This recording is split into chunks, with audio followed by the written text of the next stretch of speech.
Genesis 10. Now these are the generations of the sons of Noah, Shem, Ham, and Japheth. And unto them were sons born after the flood. The sons of Japheth, Gomer, and Magog, and Madai, and Javan, and Tubal, and Meshech, and Taras. And the sons of Gomer, Ashkenaz, and Riphath, and Togarmah. And the sons of Javan, Elisha, and Tarshish, Kittim, and Dodanim.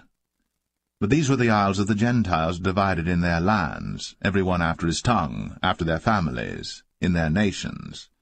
And the sons of Ham, Cush, and Mizraim, and Phut, and Canaan. And the sons of Cush, Seba, and Havilah, and Sabta, and Ramah, and Sabteka. And the sons of Ramah, Sheba, and Dedan. And Cush begat Nimrod. He began to be a mighty one in the earth. He was a mighty hunter before the Lord.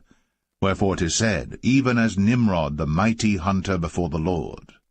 And the beginning of his kingdom was Babel, and Erech, and Akkad, and Calneh in the land of Shinar. Out of that land went forth Ashur, and builded Nineveh, and the city Rehoboth, and Calah. And Rezin between Nineveh and Calah, the same is a great city. And Mizraim begat Ludim, and Anamim, and Lehabim, and Naphtuhim, and Pathruzim, and Casluhim, out of whom came Philistim, and Caphtorim. And Canaan begat Sidon his firstborn, and Heth, and the Jebusite, and the Amorite, and the Girgashite, and the Hivite, and the Archite, and the Sinite, and the Arvadite, and the Zemarite, and the Hamathite. And afterward were the families of the Canaanites spread abroad. And the border of the Canaanites was from Sidon, as thou comest to Gerar, unto Gaza, as thou goest unto Sodom and Gomorrah, and Admah, and Zeboim, even unto Lasha. These are the sons of Ham, after their families, after their tongues, in their countries, and in their nations.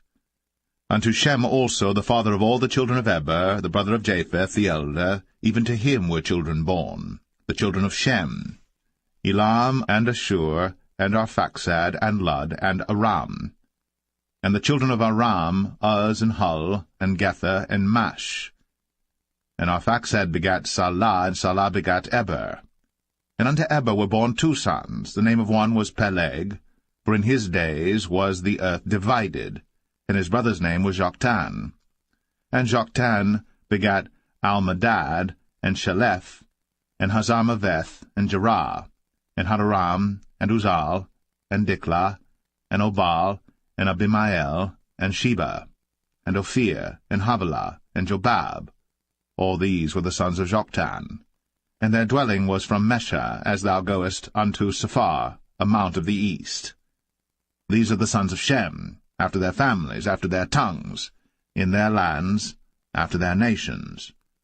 These are the families of the sons of Noah, after their generations, in their nations, and by these were the nations divided in the earth after the flood.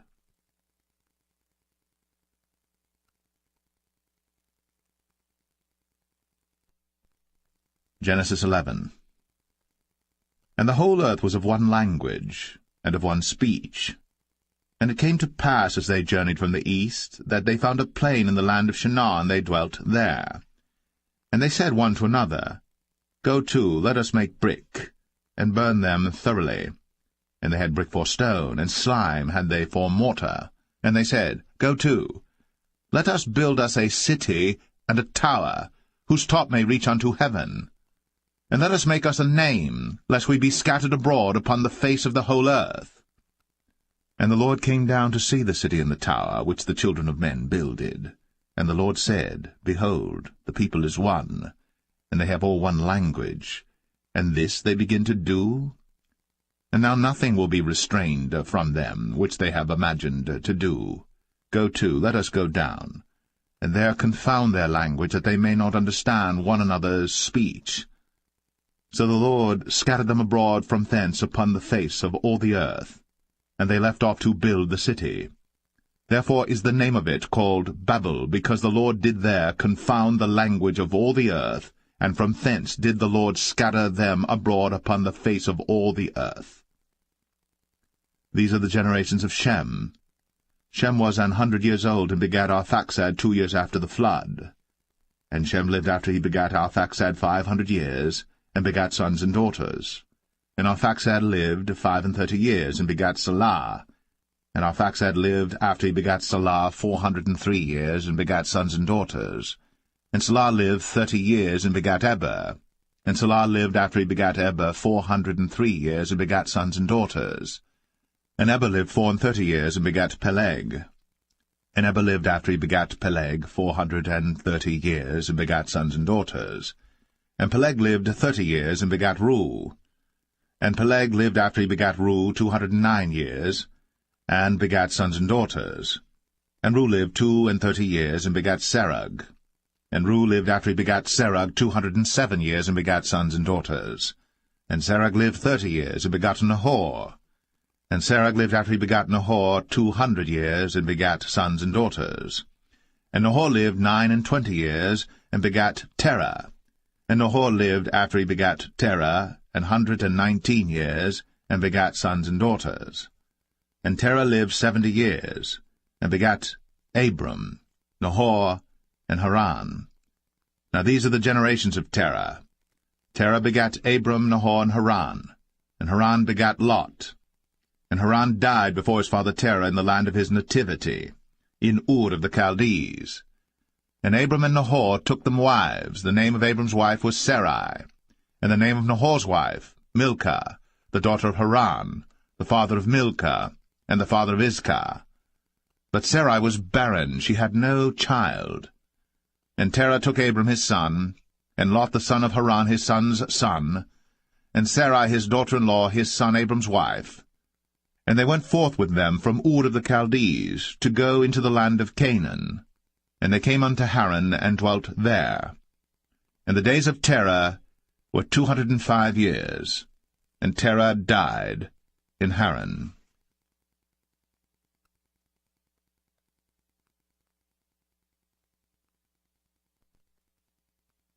Genesis 12. Now the Lord had said unto Abram, Get thee out of thy country, and from thy kindred, and from thy father's house, unto a land that I will show thee. And I will make of thee a great nation, and I will bless thee, and make thy name great, and thou shalt be a blessing. And I will bless them that bless thee, and curse him that curseth thee. And in thee shall all families of the earth be blessed. So Abram departed, as the Lord had spoken unto him. And Lot went with him. And Abram was 75 years old, when he departed out of Haran. And Abram took Sarai his wife, and Lot his brother's son, and all their substance that they had gathered, and the souls that they had gotten in Haran. And they went forth to go into the land of Canaan, and into the land of Canaan they came. And Abram passed through the land unto the place of Sichem, unto the plain of Moreh, and the Canaanite was then in the land. And the Lord appeared unto Abram, and said, Unto thy seed will I give this land. And there builded he an altar unto the Lord, who appeared unto him. And he removed from thence unto a mountain on the east of Bethel, and pitched his tent, having Bethel on the west, and Ai on the east. And there he builded an altar unto the Lord, and called upon the name of the Lord. And Abram journeyed, going on still toward the south. And there was a famine in the land, and Abram went down into Egypt to sojourn there, for the famine was grievous in the land. And it came to pass, when he was come near to enter into Egypt, that he said unto Sarai his wife, Behold now, I know that thou art a fair woman to look upon. Therefore it shall come to pass, when the Egyptians shall see thee, that they shall say, This is his wife, and they will kill me, but they will save thee alive. Say, I pray thee, Thou art my sister, that it may be well with me for thy sake, and my soul shall live because of thee. And it came to pass, that when Abram was come into Egypt, the Egyptians beheld the woman that she was very fair. The princes also of Pharaoh saw her, and commended her before Pharaoh. And the woman was taken into Pharaoh's house. And he entreated Abram well for her sake. And he had sheep, and oxen, and he-asses, and men-servants, and maidservants, and she-asses, and camels. And the Lord plagued Pharaoh and his house with great plagues because of Sarai, Abram's wife. And Pharaoh called Abram and said, What is this that thou hast done unto me? Why didst thou not tell me that she was thy wife? Why saidst thou, She is my sister, so I might have taken her to be my wife? Now therefore behold thy wife, take her, and go thy way. And Pharaoh commanded his men concerning him, and they sent him away, and his wife, and all that he had.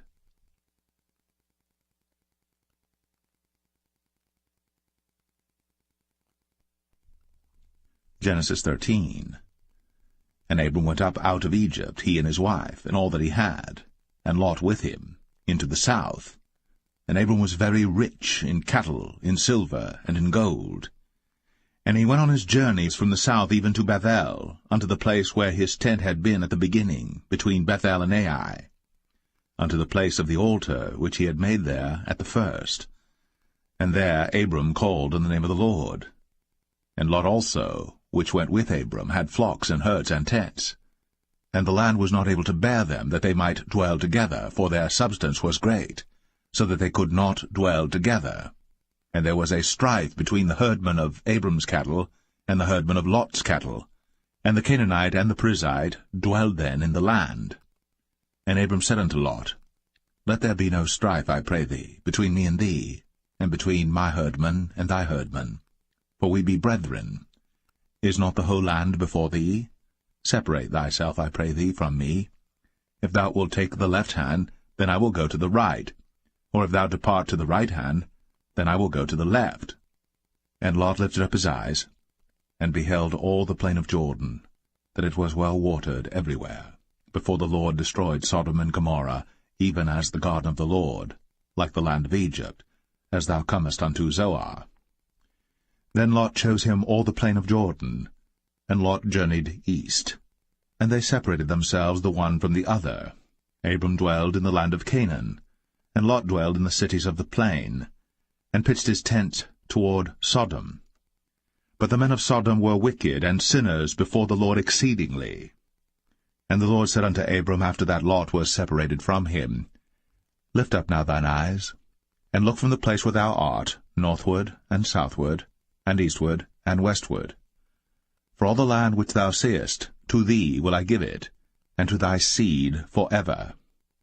And I will make thy seed as the dust of the earth, so that if a man can number the dust of the earth, then shall thy seed also be numbered. Arise, walk through the land in the length of it, and in the breadth of it, for I will give it unto thee. Then Abram removed his tent, and came and dwelt in the plain of Mamre, which is in Hebron, and built there an altar unto the Lord.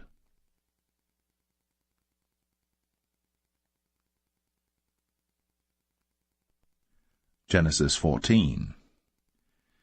And it came to pass in the days of Amraphel, king of Shinar, Arioch, king of Elasar, Chedorlaomer, king of Elam, and Tidal, king of nations, that these made war with Bera, king of Sodom, and with Birsha, king of Gomorrah, Shinab, king of Admah, and Shemeber, king of Zeboim, and the king of Bela, which is Zoar. All these were joined together in the vale of Siddim, which is the salt sea. 12 years they served Chedorlaomer, and in the 13th year they rebelled. And in the 14th year came Chedorlaomer, and the kings that were with him, and smote the Rephaims in Ashtaroth Karnaim, and the Zazims in Ham, and the Emims in Shaveh Kiriathaim, and the Horites in their Mount Seir unto El Paran, which is by the wilderness. And they returned and came to En Mishpat, which is Kadesh, and smote all the country of the Amalekites, and also the Amorites, that dwelt in Hazazon Tamar. And there went out the king of Sodom, and the king of Gomorrah, and the king of Admah, and the king of Zeboim, and the king of Bela, the same as Zoar, and they joined battle with them in the vale of Siddim, with Chedorlaomer the king of Elam, and with Tidal king of nations, and Amraphel king of Shinar, and Arioch king of Elasar, 4 kings with 5. And the vale of Siddim was full of slime pits, and the kings of Sodom and Gomorrah fled, and fell there. and they that remained fled to the mountain. And they took all the goods of Sodom and Gomorrah, and all their victuals, and went their way. And they took Lot, Abram's brother's son, who dwelt in Sodom, and his goods, and departed. And there came one that had escaped, and told Abram the Hebrew. For he dwelt in the plain of Mamre the Amorite, brother of Eshcol, and brother of Aner. And these were confederate with Abram. And when Abram heard that his brother was taken captive, he armed his trained servants, born in his own house, 318, and pursued them unto Dan. And he divided himself against them, he and his servants, by night, and smote them, and pursued them unto Hobah, which is on the left hand of Damascus. And he brought back all the goods, and also brought again his brother Lot, and his goods, and the women also, and the people.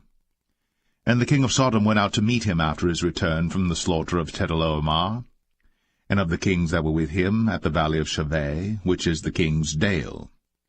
And Melchizedek, king of Salem, brought forth bread and wine, and he was the priest of the Most High God. And he blessed him, and said, Blessed be Abram of the Most High God, possessor of heaven and earth. And blessed be the Most High God, which hath delivered thine enemies into thy hand. And he gave him tithes of all. And the king of Sodom said unto Abram, Give me the persons, and take the goods to thyself. And Abram said to the king of Sodom, I have lifted up mine hand unto the Lord, the Most High God, the possessor of heaven and earth, that I will not take from a thread, even to a shoe latchet, and that I will not take anything that is thine, lest thou shouldst say, I have made Abram rich. Save only that which the young men have eaten, and the portion of the men which went with me, Aner, Eshcol, and Mamre, let them take their portion.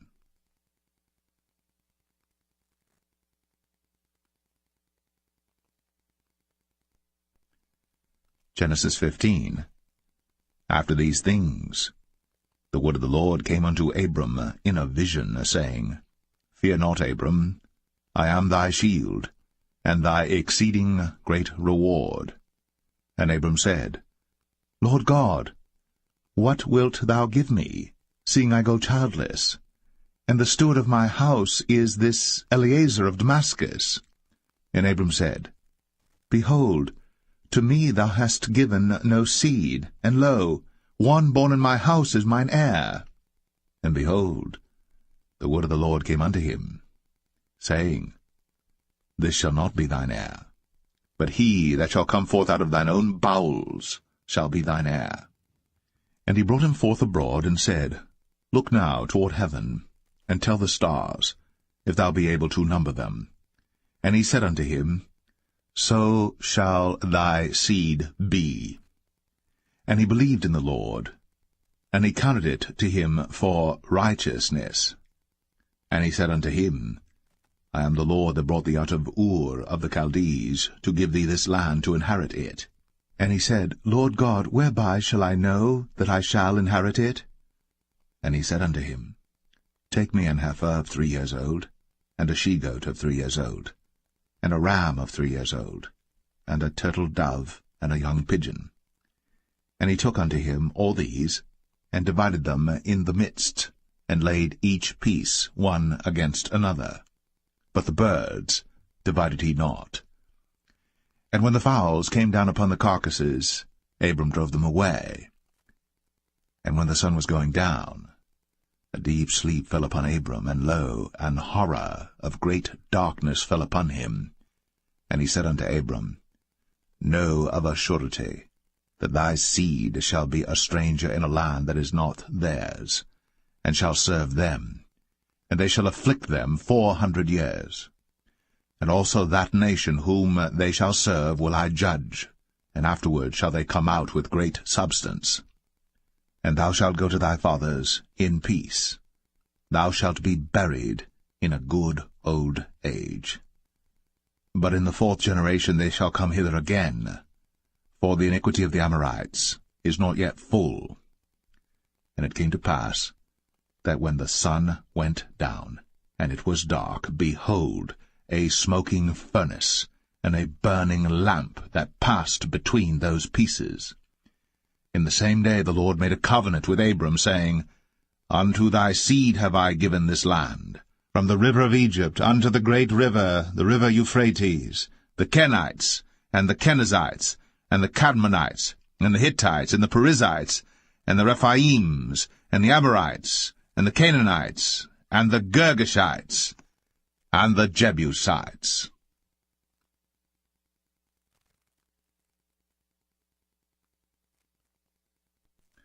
Genesis 16. Now Sarai, Abram's wife, bare him no children. And she had an handmaid, an Egyptian, whose name was Hagar. And Sarai said unto Abram, Behold now, the Lord hath restrained me from bearing. I pray thee, go in unto my maid. It may be that I may obtain children by her. And Abram hearkened to the voice of Sarai. And Sarai, Abram's wife, took Hagar her maid, the Egyptian, after Abram had dwelt 10 years in the land of Canaan, and gave her to her husband Abram to be his wife. And he went in unto Hagar, and she conceived. And when she saw that she had conceived, her mistress was despised in her eyes. And Sarai said unto Abram, My wrong be upon thee. I have given my maid into thy bosom, and when she saw that she had conceived, I was despised in her eyes. The Lord judge between me and thee. But Abram said unto Sarai, Behold, thy maid is in thy hand. Do to her as it pleaseth thee. And when Sarai dealt hardly with her, she fled from her face. And the angel of the Lord found her by a fountain of water in the wilderness, by the fountain in the way to Shur. And he said, Hagar, Sarai's maid, whence camest thou? And whither wilt thou go? And she said, I flee from the face of my mistress Sarai. And the angel of the Lord said unto her, Return to thy mistress, and submit thyself unto her hands. And the angel of the Lord said unto her, I will multiply thy seed exceedingly, that it shall not be numbered for multitude. And the angel of the Lord said unto her, Behold, thou art with child, and shalt bear a son, and shalt call his name Ishmael, because the Lord hath heard thy affliction. And he will be a wild man. His hand will be against every man, and every man's hand against him. And he shall dwell in the presence of all his brethren. And she called the name of the Lord that spake unto her, Thou God seest me. For she said, Have I also here looked after him that seeth me? Wherefore the well was called Beer Lohai Roi. Behold, it is between Kadesh and Bered.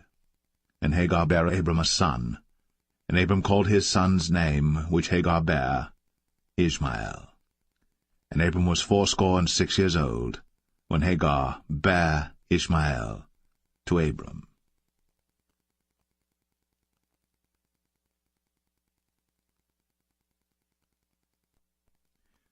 Genesis 17. And when Abram was 90 years old and 9, the Lord appeared to Abram and said unto him, I am the Almighty God.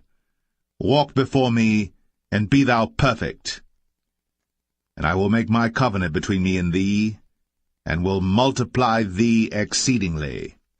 And Abram fell on his face. And God talked with him, saying, As for me, behold, my covenant is with thee, and thou shalt be a father of many nations. Neither shall thy name any more be called Abram, but thy name shall be Abraham. For a father of many nations have I made thee. And I will make thee exceeding fruitful, and I will make nations of thee, and kings shall come out of thee. And I will establish my covenant between me and thee and thy seed after thee in their generations for an everlasting covenant, to be a God unto thee, and to thy seed after thee. And I will give unto thee and to thy seed after thee the land wherein thou art a stranger, all the land of Canaan, for an everlasting possession, and I will be their God. And God said unto Abraham, Thou shalt keep my covenant therefore, thou and thy seed after thee in their generations. This is my covenant, which ye shall keep, between me and you and thy seed after thee. Every man-child among you shall be circumcised, and ye shall circumcise the flesh of your foreskin, and it shall be a token of the covenant betwixt me and you. And he that is 8 days old shall be circumcised among you, every man-child in your generations, he that is born in the house, or bought with money of any stranger, which is not of thy seed. He that is born in thy house, and he that is bought with thy money, must needs be circumcised. And my covenant shall be in your flesh, for an everlasting covenant. And the uncircumcised man-child, whose flesh of his foreskin is not circumcised, that soul shall be cut off from his people. He hath broken my covenant. And God said unto Abraham, As for Sarai thy wife, thou shalt not call her name Sarai, but Sarah shall her name be. And I will bless her, and give thee a son also of her, yea, I will bless her. And she shall be a mother of nations, kings of people shall be of her. Then Abram fell upon his face, and laughed, and said in his heart, Shall a child be born unto him that is 100 years old? And shall Sarah, that is 90 years old, bear? And Abraham said unto God, O that Ishmael might live before thee! And God said, Sarah thy wife shall bear thee a son indeed, and thou shalt call his name Isaac. And I will establish my covenant with him for an everlasting covenant, and with his seed after him. And as for Ishmael, I have heard thee. Behold, I have blessed him, and will make him fruitful, and will multiply him exceedingly. 12 princes shall he beget, and I will make him a great nation. But my covenant will I establish with Isaac, which Sarah shall bear unto thee, at this set time in the next year. And he left off talking with him, and God went up from Abraham. And Abraham took Ishmael his son, and all that were born in his house, and all that were bought with his money, every male among the men of Abraham's house, and circumcised the flesh of their foreskin in the selfsame day, as God had said unto him. And Abraham was 90 years old and 9, when he was circumcised in the flesh of his foreskin. And Ishmael his son was 13 years old, when he was circumcised in the flesh of his foreskin. In the selfsame day was Abraham circumcised, and Ishmael his son. And all the men of his house, born in the house, and bought with money of the stranger, were circumcised with him.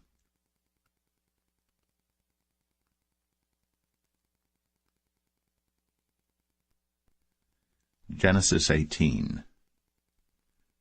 And the Lord appeared unto him in the plains of Mamre, and he sat in the tent door in the heat of the day. And he lifted up his eyes, and looked, and lo, 3 men stood by him.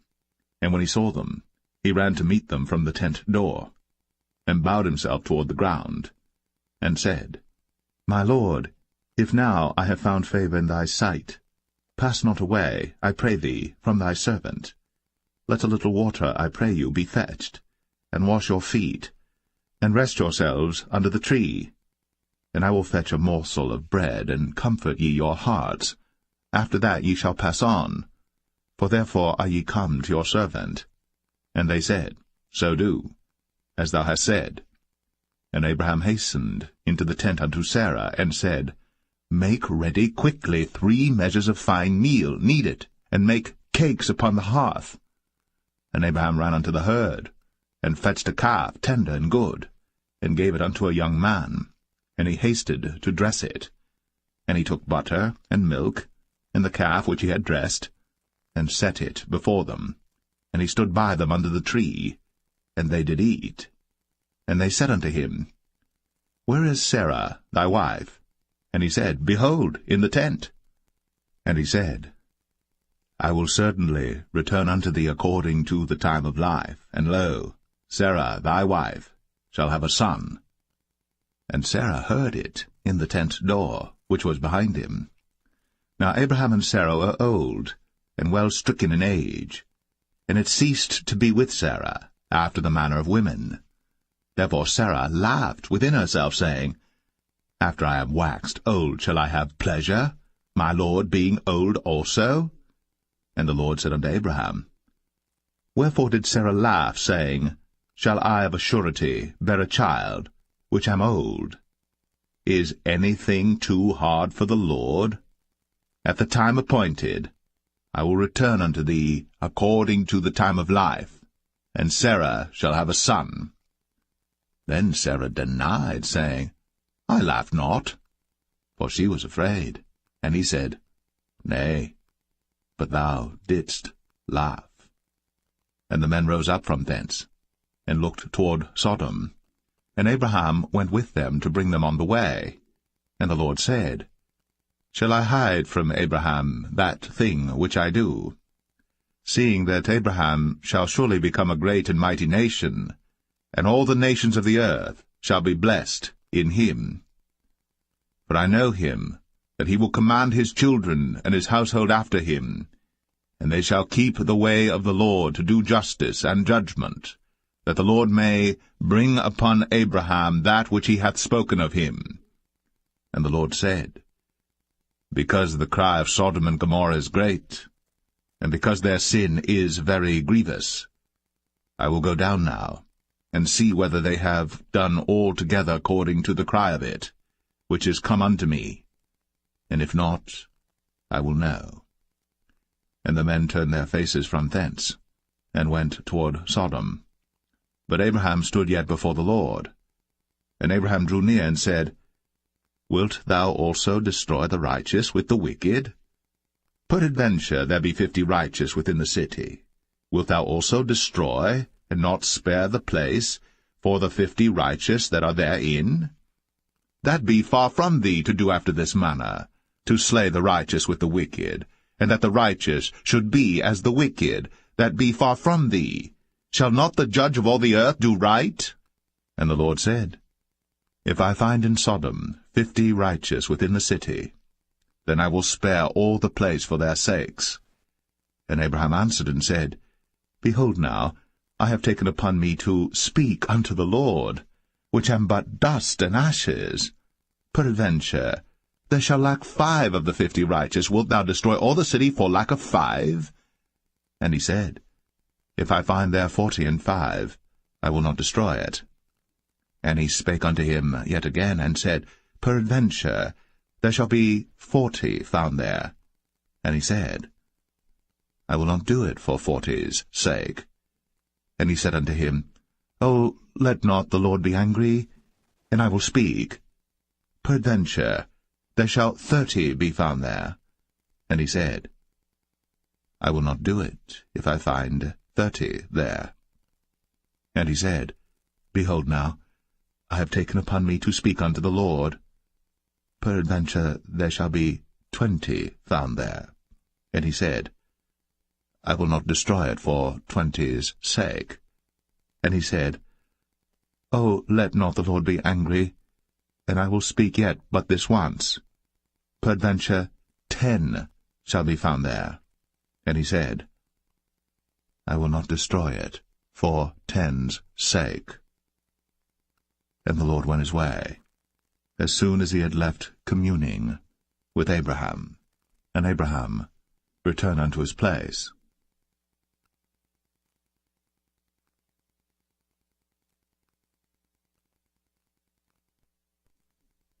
Genesis 19. And there came 2 angels to Sodom at even, and Lot sat in the gate of Sodom. And Lot, seeing them, rose up to meet them. And he bowed himself with his face toward the ground.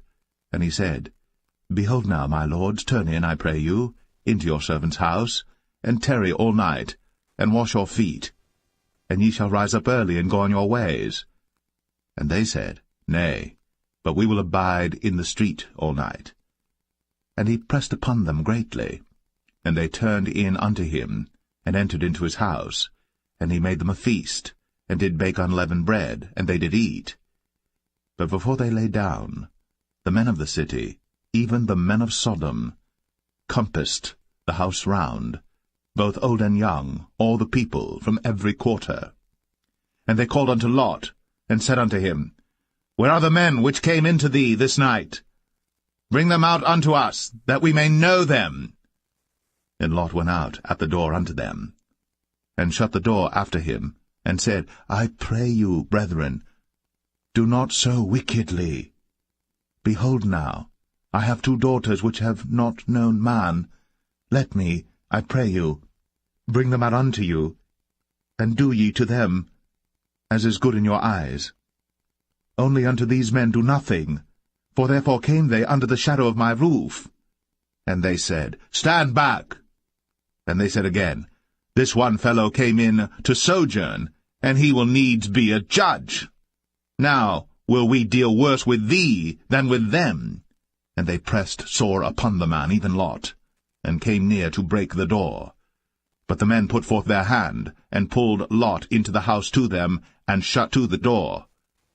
And they smote the men that were at the door of the house with blindness, both small and great, so that they wearied themselves to find the door. And the men said unto Lot, Hast thou here any besides, son-in-law, and thy sons, and thy daughters, and whatsoever thou hast in the city, bring them out of this place. For we will destroy this place, because the cry of them is waxen great before the face of the Lord, and the Lord hath sent us to destroy it. And Lot went out, and spake unto his sons-in-law, which married his daughters, and said, Up, get you out of this place, for the Lord will destroy this city. But he seemed as one that mocked unto his sons-in-law. And when the morning arose, then the angels hastened Lot, saying, Arise, take thy wife and thy 2 daughters, which are here, lest thou be consumed in the iniquity of the city. And while he lingered, the man laid hold upon his hand, and upon the hand of his wife, and upon the hand of his 2 daughters, the Lord being merciful unto him, and they brought him forth, and set him without the city. And it came to pass, when they had brought them forth abroad, that he said, Escape for thy life, look not behind thee, neither stay thou in all the plain, escape to the mountain, lest thou be consumed. And Lot said unto them, O not so, my lord. Behold now, thy servant hath found grace in thy sight, and thou hast magnified thy mercy which thou hast shown unto me in saving my life. And I cannot escape to the mountain, lest some evil take me and I die. Behold now, this city is near to flee unto, and it is a little one. O let me escape thither. Is it not a little one, and my soul shall live? And he said unto him, See, I have accepted thee concerning this thing also, that I will not overthrow this city, for the which thou hast spoken. Haste thee, escape thither, for I cannot do anything till thou be come thither. Therefore the name of the city was called Zoar. The sun was risen upon the earth, when Lot entered into Zoar. Then the Lord rained upon Sodom and upon Gomorrah brimstone and fire from the Lord out of heaven. And he overthrew those cities, and all the plain, and all the inhabitants of the cities, and that which grew upon the ground. But his wife looked back from behind him, and she became a pillar of salt. And Abraham got up early in the morning to the place where he stood before the Lord. And he looked toward Sodom and Gomorrah, and toward all the land of the plain, and beheld, and lo, the smoke of the country went up as the smoke of a furnace. And it came to pass, when God destroyed the cities of the plain, that God remembered Abraham, and sent Lot out of the midst of the overthrow, when he overthrew the cities in the which Lot dwelt. And Lot went up out of Zoar, and dwelt in the mountain, and his 2 daughters with him, for he feared to dwell in Zoar, and he dwelt in a cave, he and his 2 daughters.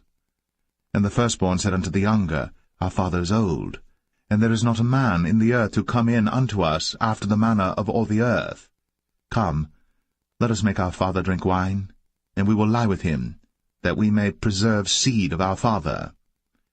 And they made their father drink wine that night. And the firstborn went in, and lay with her father. And he perceived not when she lay down, nor when she arose. And it came to pass on the morrow, that the firstborn said unto the younger, Behold, I lay yesternight with my father. Let us make him drink wine this night also, and go thou in, and lie with him, that we may preserve seed of our father. And they made their father drink wine that night also. And the younger arose, and lay with him. And he perceived not when she lay down, nor when she arose. Thus were both the daughters of Lot with child by their father. And the firstborn bare a son, and called his name Moab. The same is the father of the Moabites unto this day. And the younger, she also bare a son, and called his name Ben-Ami. The same is the father of the children of Ammon unto this day.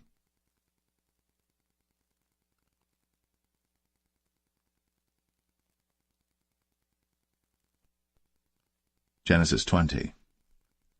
And Abraham journeyed from thence toward the south country, and dwelled between Kadesh and Shur, and sojourned in Gerar. And Abraham said of Sarah his wife, She is my sister. And Abimelech king of Gerar sent and took Sarah. But God came to Abimelech in a dream by night, and said to him, Behold, thou art but a dead man, for the woman which thou hast taken, for she is a man's wife. But Abimelech had not come near her, and he said, Lord, wilt thou slay also a righteous nation? Said he not unto me, She is my sister? And she, even she herself, said, He is my brother? In the integrity of my heart, and innocency of my hands, have I done this. And God said unto him in a dream, Yea, I know that thou didst this in the integrity of thy heart. For I also withheld thee from sinning against me. Therefore suffered I thee not to touch her. Now therefore restore the man his wife, for he is a prophet, and he shall pray for thee, and thou shalt live. And if thou restore her not, know thou that thou shalt surely die, thou and all that are thine. Therefore Abimelech rose early in the morning, and called all his servants, and told all these things in their ears. And the men were sore afraid. Then Abimelech called Abraham, and said unto him, What hast thou done unto us? And what have I offended thee, that thou hast brought on me and on my kingdom a great sin? Thou hast done deeds unto me that ought not to be done. And Abimelech said unto Abraham, What sawest thou, that thou hast done this thing? And Abraham said, Because I thought, surely the fear of God is not in this place, and they will slay me for my wife's sake. And yet indeed she is my sister. She is the daughter of my father, but not the daughter of my mother. And she became my wife. And it came to pass, when God caused me to wander from my father's house, that I said unto her, This is thy kindness which thou shalt show unto me. At every place whither we shall come, say of me, He is my brother. And Abimelech took sheep and oxen, and men servants, and women servants, and gave them unto Abraham, and restored him Sarah his wife. And Abimelech said, Behold, my land is before thee. Dwell where it pleaseth thee. And unto Sarah he said, Behold, I have given thy brother 1,000 pieces of silver.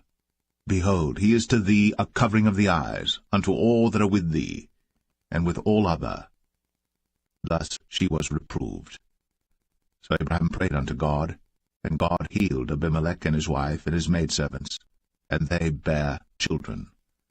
For the Lord had fast closed up all the wombs of the house of Abimelech, because of Sarah, Abraham's wife.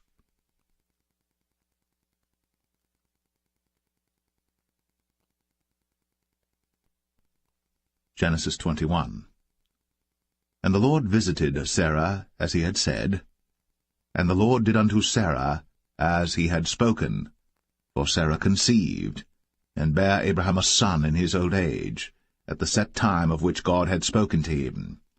And Abraham called the name of his son that was born unto him, whom Sarah bare to him, Isaac. And Abraham circumcised his son Isaac, being 8 days old, as God had commanded him. And Abraham was 100 years old when his son Isaac was born unto him.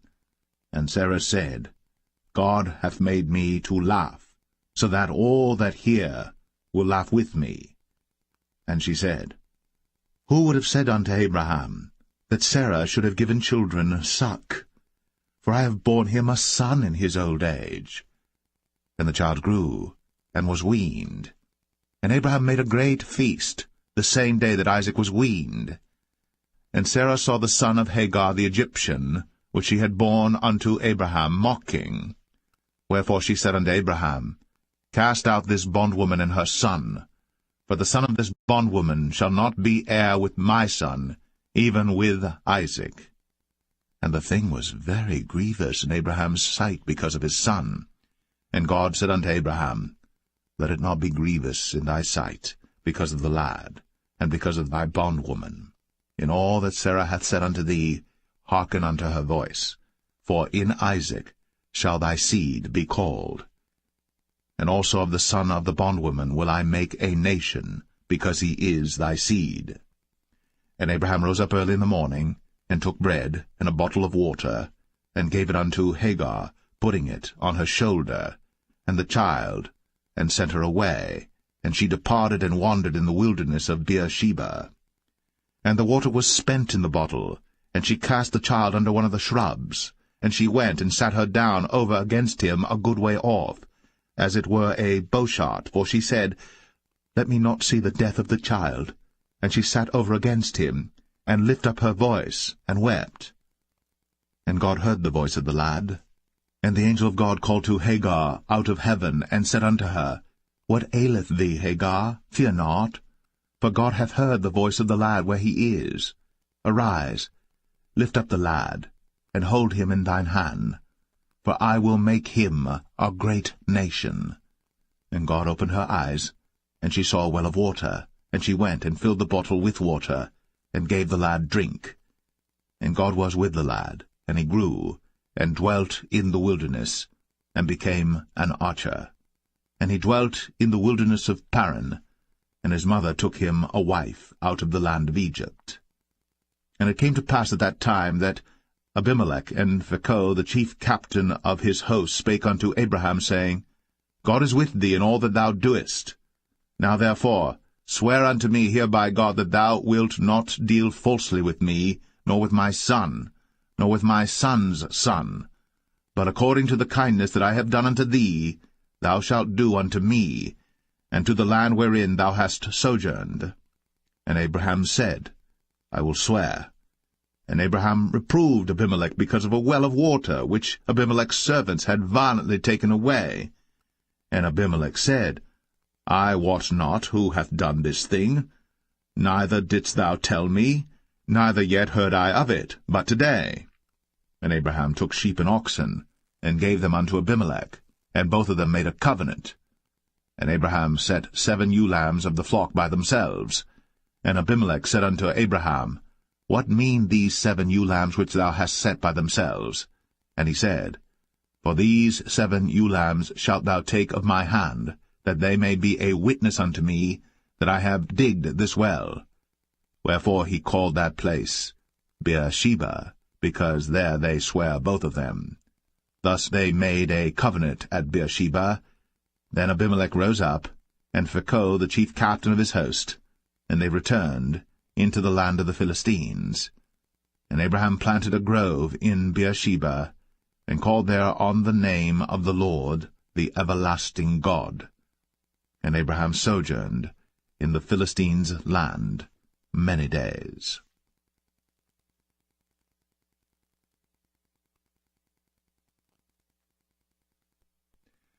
Genesis 22. And it came to pass, after these things, that God did tempt Abraham, and said unto him, Abraham! And he said, Behold, here I am. And he said, Take now thy son, thine only son Isaac, whom thou lovest, and get thee into the land of Moriah, and offer him there for a burnt offering upon one of the mountains which I will tell thee of. And Abraham rose up early in the morning, and saddled his ass, and took 2 of his young men with him, and Isaac his son, and clave the wood for the burnt offering, and rose up, and went unto the place of which God had told him. Then on the 3rd day Abraham lifted up his eyes, and saw the place afar off. And Abraham said unto his young men, Abide ye here with the ass, and I and the lad will go yonder, and worship, and come again to you. And Abraham took the wood of the burnt offering, and laid it upon Isaac his son. And he took the fire in his hand, and a knife, and they went both of them together. And Isaac spake unto Abraham his father, and said, My father? And he said, Here am I, my son. And he said, Behold, the fire and the wood. But where is the lamb for a burnt offering? And Abraham said, My son, God will provide himself a lamb for a burnt offering. So they went both of them together. And they came to the place which God had told him of. And Abraham built an altar there, and laid the wood in order, and bound Isaac his son, and laid him on the altar upon the wood. And Abraham stretched forth his hand, and took the knife to slay his son. And the angel of the Lord called unto him out of heaven, and said, Abraham, Abraham! And he said, Here am I. And he said, Lay not thine hand upon the lad, neither do thou anything unto him. For now I know that thou fearest God, seeing thou hast not withheld thy son, thine only son, from me. And Abraham lifted up his eyes, and looked, and behold, behind him a ram caught in a thicket by his horns. And Abraham went, and took the ram, and offered him up for a burnt offering in the stead of his son. And Abraham called the name of that place Jehovah-Jireh, as it is said to this day, In the mount of the Lord it shall be seen. And the angel of the Lord called unto Abraham out of heaven the 2nd time, and said, By myself have I sworn, saith the Lord, for because thou hast done this thing, and hast not withheld thy son, thine only son, that in blessing I will bless thee, and in multiplying I will multiply thy seed as the stars of the heaven, and as the sand which is upon the seashore, and thy seed shall possess the gate of his enemies. And in thy seed shall all the nations of the earth be blessed, because thou hast obeyed my voice. So Abraham returned unto his young men, and they rose up, and went together to Beersheba. And Abraham dwelt at Beersheba. And it came to pass after these things, that it was told Abraham, saying, Behold, Milcah, she hath also borne children unto thy brother Nahor, Huz his firstborn, and Buz his brother, and Kemuel the father of Aram, and Chesed, and Hazo, and Pildash, and Jidlaph, and Bethuel. And Bethuel begat Rebekah. These 8 Milcah did bear to Nahor, Abraham's brother.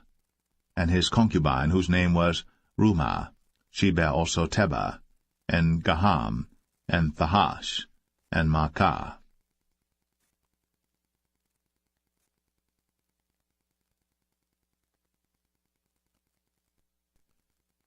Genesis 23. And Sarah was 127 years old. These were the years of the life of Sarah. And Sarah died in Kirjath-Arba, the same as Hebron in the land of Canaan. And Abraham came to mourn for Sarah, and to weep for her. And Abraham stood up from before his dead, and spake unto the sons of Heth, saying, I am a stranger, and a sojourner with you. Give me a possession of a burying place with you, that I may bury my dead out of my sight. And the children of Heth answered Abraham, saying unto him, Hear us, my lord. Thou art a mighty prince among us. In the choice of our sepulchres bury thy dead. None of us shall withhold from thee his sepulchre, but that thou mayest bury thy dead. And Abraham stood up, and bowed himself to the people of the land, even to the children of Heth. And he communed with them, saying, If it be your mind that I should bury my dead out of my sight, hear me, and entreat for me to Ephron the son of Zoar, that he may give me the cave of Machpelah, which he hath, which is in the end of his field. For as much money as it is worth, he shall give it me, for a possession of a burying place amongst you. And Ephron dwelt among the children of Heth. And Ephron the Hittite answered Abraham in the audience of the children of Heth, even of all that went in at the gate of his city, saying, Nay, my lord, hear me. The field give I thee, and the cave that is therein I give it thee. In the presence of the sons of my people give I it thee. Bury thy dead. And Abraham bowed down himself before the people of the land. And he spake unto Ephron in the audience of the people of the land, saying, But if thou wilt give it, I pray thee, hear me. I will give thee money for the field. Take it of me, and I will bury my dead there. And Ephron answered Abraham, saying unto him, My lord, hearken unto me. The land is worth 400 shekels of silver. What is that betwixt me and thee? Bury therefore thy dead.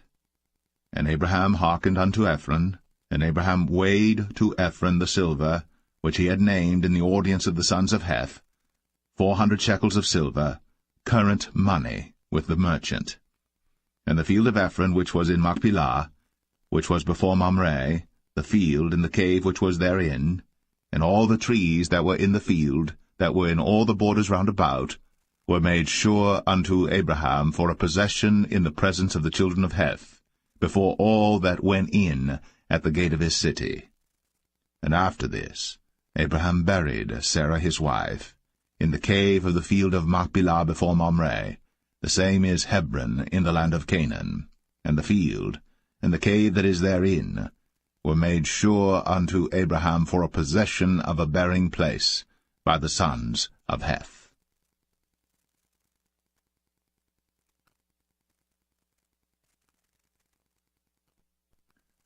Genesis 24. And Abraham was old, and well stricken in age. And the Lord had blessed Abraham in all things. And Abraham said unto his eldest servant of his house, that ruled over all that he had, Put, I pray thee, thy hand unto my thigh. And I will make thee swear by the Lord, the God of heaven, and the God of the earth, that thou shalt not take a wife unto my son of the daughters of the Canaanites, among whom I dwell. But thou shalt go unto my country, and to my kindred, and take a wife unto my son Isaac. And the servant said unto him, Peradventure the woman will not be willing to follow me unto this land. Must I needs bring thy son again unto the land from whence thou camest? And Abraham said unto him, Beware thou that thou bring not my son thither again. The Lord God of heaven, which took me from my father's house, and from the land of my kindred, and which spake unto me, and that sware unto me, saying, Unto thy seed will I give this land. He shall send his angel before thee, and thou shalt take a wife unto my son from thence. And if the woman will not be willing to follow thee, then thou shalt be clear from this my oath. Only bring not my son thither again. And the servant put his hand under the thigh of Abraham his master, and sware to him concerning that matter. And the servant took 10 camels of the camels of his master, and departed, for all the goods of his master were in his hand. And he arose, and went to Mesopotamia, unto the city of Nahor. And he made his camels to kneel down without the city by a well of water, at the time of the evening, even the time that women go out to draw water. And he said, O Lord God of my master Abraham, I pray thee, send me good speed this day, and show kindness unto my master Abraham. Behold, I stand here by the well of water, and the daughters of the men of the city come out to draw water. And let it come to pass, that the damsel to whom I shall say, Let down thy pitcher, I pray thee, that I may drink. And she shall say, Drink. And I will give thy camels drink also. Let the same be she that thou hast appointed for thy servant Isaac. and thereby shall I know that thou hast shown kindness unto my master. And it came to pass, before he had done speaking, that, behold, Rebekah came out, who was born to Bethuel, son of Milcah, the wife of Nahor, Abraham's brother, with her pitcher upon her shoulder.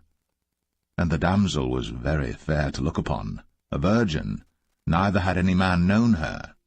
And she went down to the well, and filled her pitcher, and came up. And the servant ran to meet her, and said, Let me, I pray thee, drink a little water of thy pitcher. And she said, Drink, my lord. And she hasted, and let down her pitcher upon her hand, and gave him drink. And when she had done giving him drink, she said, I will draw water for thy camels also, until they have done drinking. And she hasted, and emptied her pitcher into the trough, and ran again unto the well to draw water, and drew for all his camels. And the man, wondering at her, held his peace, to wit whether the Lord had made his journey prosperous or not. And it came to pass, as the camels had done drinking, that the man took a golden earring of half a shekel weight, and 2 bracelets for her hands of 10 shekels weight of gold, and said, Whose daughter art thou? Tell me, I pray thee. Is there room in thy father's house for us to lodge in? And she said unto him, I am the daughter of Bethuel, the son of Milcah, which she bare unto Nahor. She said moreover unto him, We have both straw and provender enough, and room to lodge in. And the man bowed down his head, and worshipped the Lord. And he said, Blessed be the Lord God of my master Abraham, who hath not left destitute my master of his mercy and his truth. I being in the way, the Lord led me to the house of my master's brethren. And the damsel ran, and told them of her mother's house these things. And Rebekah had a brother, and his name was Laban. And Laban ran out unto the man, unto the well. And it came to pass, when he saw the earring and bracelets upon his sister's hands, and when he heard the words of Rebekah his sister, saying, Thus spake the man unto me, that he came unto the man, and behold, he stood by the camels at the well. And he said, Come in, thou blessed of the Lord. Wherefore standest thou without? For I have prepared the house and room for the camels. And the man came into the house, and he ungirded his camels, and gave straw and provender for the camels, and water to wash his feet, and the men's feet that were with him. And there was set meat before him to eat, but he said, I will not eat, until I have told mine errand. And he said, Speak on.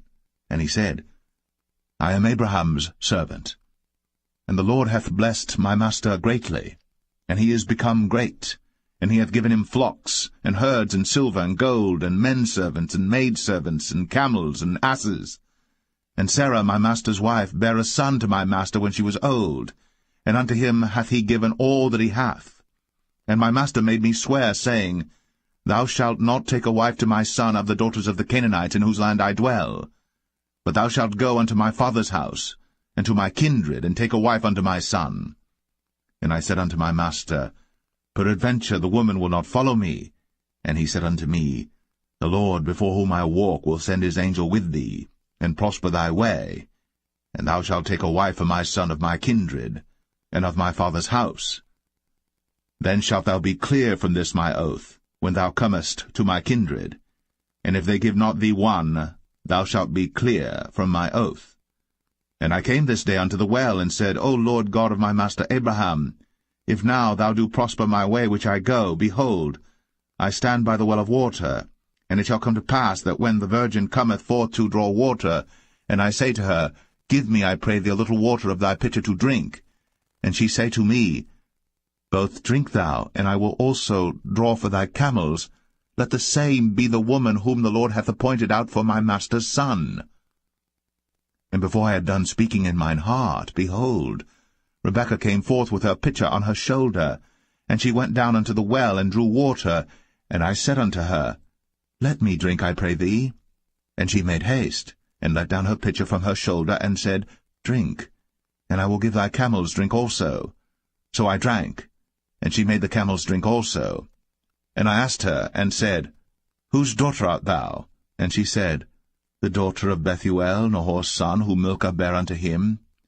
And I put the earring upon her face, and the bracelets upon her hands. And I bowed down my head, and worshipped the Lord, and blessed the Lord God of my master Abraham, which had led me in the right way to take my master's brother's daughter unto his son. And now, if ye will deal kindly and truly with my master, tell me, and if not, tell me, that I may turn to the right hand or to the left. Then Laban and Bethuel answered and said, The thing proceedeth from the Lord. We cannot speak unto thee bad or good. Behold, Rebekah is before thee. Take her, and go, and let her be thy master's son's wife, as the Lord hath spoken. And it came to pass that when Abraham's servant heard their words, he worshipped the Lord, bowing himself to the earth. And the servant brought forth jewels of silver, and jewels of gold, and raiment, and gave them to Rebekah. He gave also to her brother and to her mother precious things. And they did eat and drink, he and the men that were with him, and tarried all night. And they rose up in the morning, and he said, Send me away unto my master. And her brother and her mother said, Let the damsel abide with us a few days, at the least 10. After that she shall go. And he said unto them, Hinder me not, seeing the Lord hath prospered my way. Send me away, that I may go to my master. And they said, We will call the damsel, and inquire at her mouth. And they called Rebekah, and said unto her, Wilt thou go with this man? And she said, I will go. And they sent away Rebekah, their sister, and her nurse, and Abraham's servant, and his men. And they blessed Rebekah, and said unto her, Thou art our sister. Be thou the mother of thousands of millions, and let thy seed possess the gate of those which hate them. And Rebekah arose, and her damsels, and they rode upon the camels, and followed the man. And the servant took Rebekah, and went his way. And Isaac came from the way of the well Lahai-Roi, for he dwelt in the south country. And Isaac went out to meditate in the field at the eventide. And he lifted up his eyes, and saw, and behold, the camels were coming. And Rebekah lifted up her eyes, and when she saw Isaac, she lighted off the camel. For she had said unto the servant, What man is this that walketh in the field to meet us? And the servant had said, It is my master. Therefore she took a veil, and covered herself. And the servant told Isaac all things that he had done. And Isaac brought her into his mother Sarah's tent, and took Rebekah. And she became his wife, and he loved her. And Isaac was comforted after his mother's death.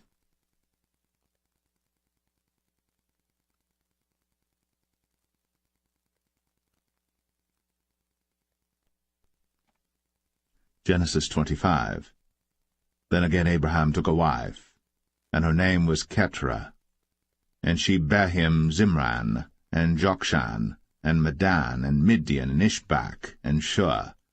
And Jokshan begat Sheba and Dedan. And the sons of Dedan were Ashrim, and Letashim, and Leumim. And the sons of Midian, Ephah and Epher, and Hanok, and Abidah, and Eldaah. All these were the children of Keturah. And Abraham gave all that he had unto Isaac.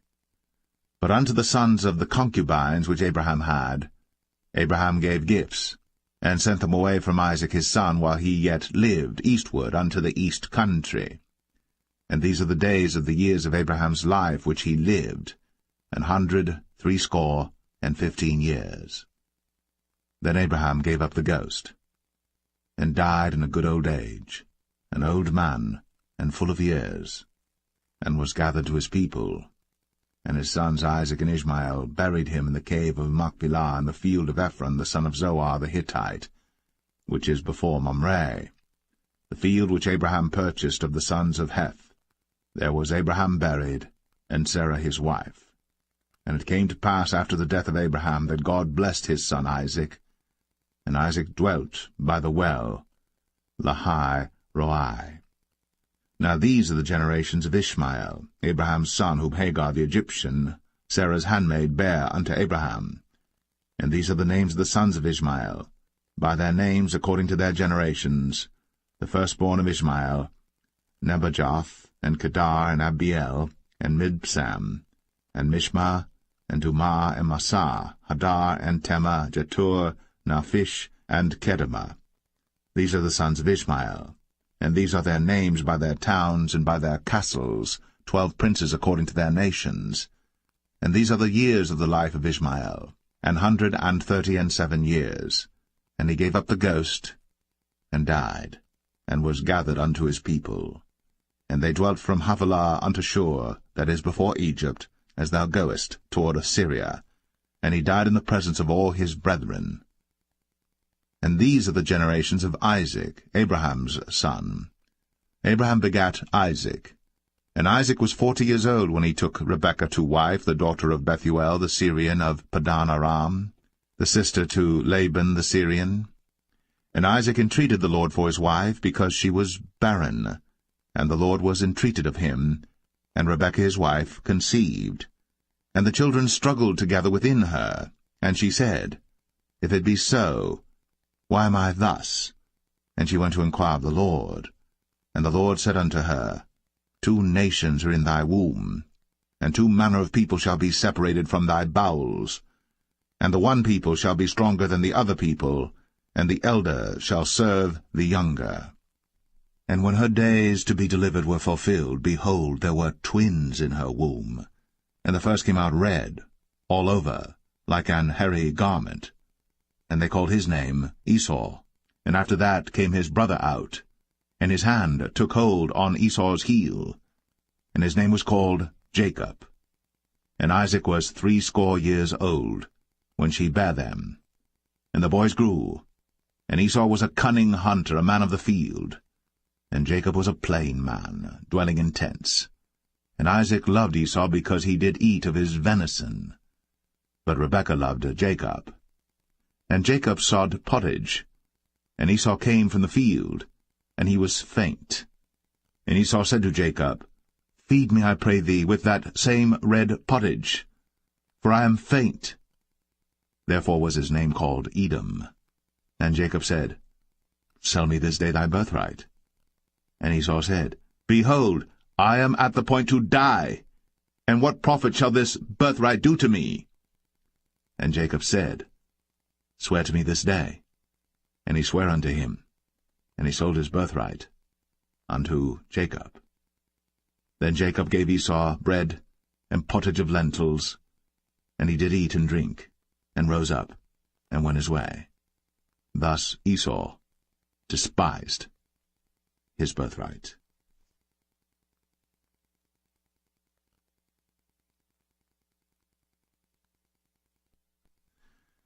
Genesis 26. And there was a famine in the land, beside the first famine that was in the days of Abraham. And Isaac went unto Abimelech king of the Philistines unto Gerar. And the Lord appeared unto him, and said, Go not down into Egypt. Dwell in the land which I shall tell thee of. Sojourn in this land, and I will be with thee, and will bless thee. For unto thee and unto thy seed I will give all these countries, and I will perform the oath which I sware unto Abraham thy father. And I will make thy seed to multiply as the stars of heaven, and will give unto thy seed all these countries, and in thy seed shall all the nations of the earth be blessed, because that Abraham obeyed my voice, and kept my charge, my commandments, my statutes, and my laws. And Isaac dwelt in Gerar. And the men of the place asked him of his wife, and he said, She is my sister. For he feared to say, She is my wife, lest, said he, the men of the place should kill me for Rebekah, because she was fair to look upon. And it came to pass, when he had been there a long time, that Abimelech king of the Philistines looked out at a window, and saw, and behold, Isaac was sporting with Rebekah his wife. And Abimelech called Isaac, and said, Behold, of a surety she is thy wife. And how saidst thou, She is my sister? And Isaac said unto him, Because I said, Lest I die for her. And Abimelech said, What is this thou hast done unto us? One of the people might lightly have lain with thy wife, and thou shouldest have brought guiltiness upon us. And Abimelech charged all his people, saying, He that toucheth this man or his wife shall surely be put to death. Then Isaac sowed in that land, and received in the same year 100-fold, and the Lord blessed him. And the man waxed great, and went forward, and grew until he became very great. For he had possession of flocks, and possession of herds, and great store of servants. And the Philistines envied him. For all the wells which his father's servants had digged in the days of Abraham his father, the Philistines had stopped them, and filled them with earth.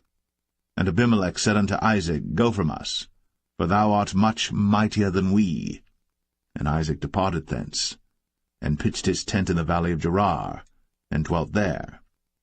And Isaac digged again the wells of water, which they had digged in the days of Abraham his father, for the Philistines had stopped them after the death of Abraham, and he called their names after the names by which his father had called them. And Isaac's servants digged in the valley, and found there a well of springing water. And the herdmen of Gerar did strive with Isaac's herdmen, saying, The water is ours. And he called the name of the well Esek, because they strove with him. And they digged another well, and strove for that also. And he called the name of it Sitnah. And he removed from thence, and digged another well, and for that they strove not. And he called the name of it Rehoboth. And he said, For now the Lord hath made room for us, and we shall be fruitful in the land. And he went up from thence to Beersheba. And the Lord appeared unto him the same night, and said, I am the God of Abraham thy father. Fear not, for I am with thee, and will bless thee, and multiply thy seed for my servant Abraham's sake. And he builded an altar there, and called upon the name of the Lord, and pitched his tent there. And there Isaac's servants digged a well. Then Abimelech went to him from Gerar, and Ahuzzath one of his friends, and Phicol the chief captain of his army. And Isaac said unto them, Wherefore come ye to me, seeing ye hate me, and have sent me away from you? And they said, We saw certainly that the Lord was with thee. And we said, Let there be now an oath betwixt us, even betwixt us and thee, and let us make a covenant with thee, that thou wilt do us no hurt, as we have not touched thee, and as we have done unto thee nothing but good, and have sent thee away in peace. Thou art now the blessed of the Lord. And he made them a feast, and they did eat and drink. And they rose up betimes in the morning, and sware one to another. And Isaac sent them away, and they departed from him in peace. And it came to pass the same day that Isaac's servants came, and told him concerning the well which they had digged, and said unto him, We have found water. And he called it Sheba. Therefore the name of the city is Beersheba unto this day. And Esau was 40 years old when he took to wife Judith the daughter of Beri the Hittite, and Bashemath the daughter of Elon the Hittite, which were a grief of mind unto Isaac and to Rebekah.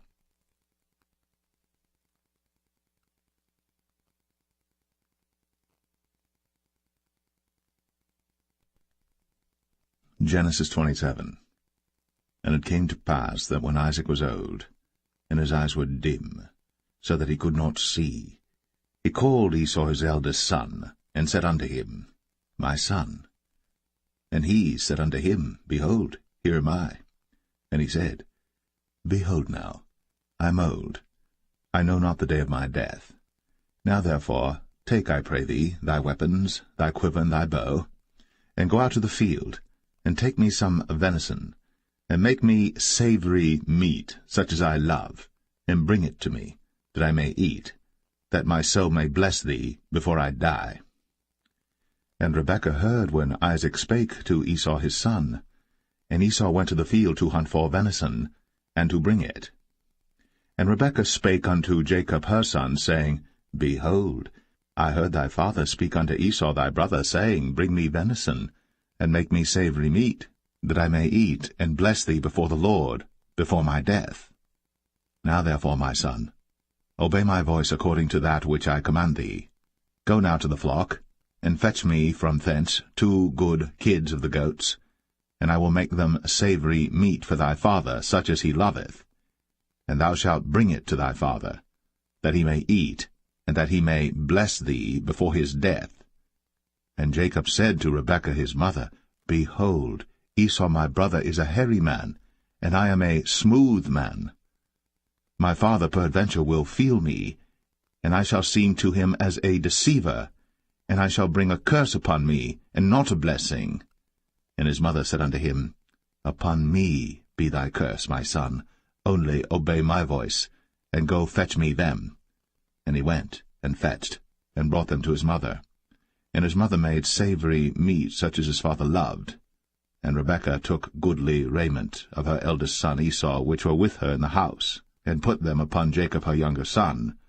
And she put the skins of the kids of the goats upon his hands, and upon the smooth of his neck.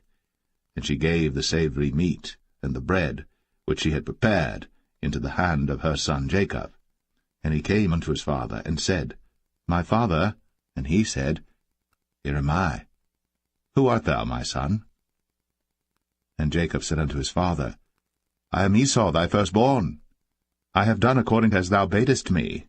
Arise, I pray thee, sit and eat of my venison, that thy soul may bless me.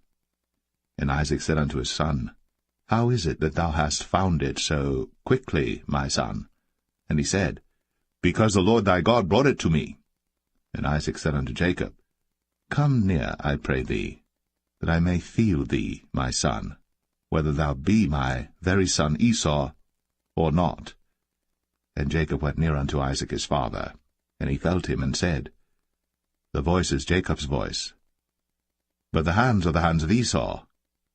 And he discerned him not, because his hands were hairy, as his brother Esau's hands. So he blessed him. And he said, Art thou my very son Esau? And he said, I am. And he said, Bring it near to me, and I will eat of my son's venison, that my soul may bless thee.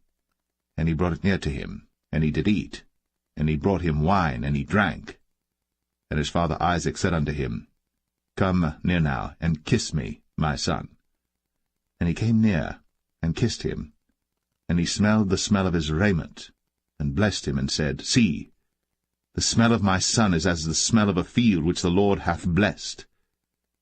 Therefore God give thee of the dew of heaven, and the fatness of the earth, and plenty of corn and wine. Let people serve thee, and nations bow down to thee. Be Lord over thy brethren, and let thy mother's sons bow down to thee. Cursed be every one that curseth thee, and blessed be he that blesseth thee. And it came to pass, as soon as Isaac had made an end of blessing Jacob, and Jacob was yet scarce gone out from the presence of Isaac his father, that Esau his brother came in from his hunting. And he also had made savoury meat, and brought it unto his father, and said unto his father, Let my father arise, and eat of his son's venison, that thy soul may bless me. And Isaac his father said unto him, Who art thou? And he said, I am thy son, thy firstborn, Esau. And Isaac trembled very exceedingly, and said, Who? Where is he that hath taken venison, and brought it me? And I have eaten of all before thou camest, and have blessed him, yea, and he shall be blessed. And when Esau heard the words of his father, he cried with a great and exceeding bitter cry, and said unto his father, Bless me, even me also, O my father. And he said, Thy brother came with subtlety, and hath taken away thy blessing. And he said, Is not he rightly named Jacob? For he hath supplanted me these 2 times. He took away my birthright, and behold, now he hath taken away my blessing. And he said, Hast thou not reserved a blessing for me? And Isaac answered and said unto Esau, Behold, I have made him thy lord, and all his brethren have I given to him for servants, and with corn and wine have I sustained him. And what shall I do now unto thee, my son? And Esau said unto his father, Hast thou but one blessing, my father? Bless me, even me also, O my father. And Esau lifted up his voice and wept. And Isaac his father answered and said unto him, Behold, thy dwelling shall be the fatness of the earth, and of the dew of heaven from above. And by thy sword shalt thou live, and shalt serve thy brother. And it shall come to pass that when thou shalt have the dominion, that thou shalt break his yoke from off thy neck. And Esau hated Jacob, because of the blessing wherewith his father blessed him. And Esau said in his heart, The days of mourning for my father are at hand. Then will I slay my brother Jacob. And these words of Esau her elder son were told to Rebekah, and she sent and called Jacob her younger son, and said unto him, Behold, thy brother Esau, as touching thee, doth comfort himself, purposing to kill thee. Now therefore, my son, obey my voice, and arise. Flee thou to Laban my brother, to Haran, and tarry with him a few days, until thy brother's fury turn away, until thy brother's anger turn away from thee, and he forget that which thou hast done to him. Then I will send and fetch thee from thence. Why should I be deprived also of you both in one day? And Rebekah said to Isaac, I am weary of my life because of the daughters of Heth. If Jacob take a wife of the daughters of Heth, such as these which are of the daughters of the land, what good shall my life do me?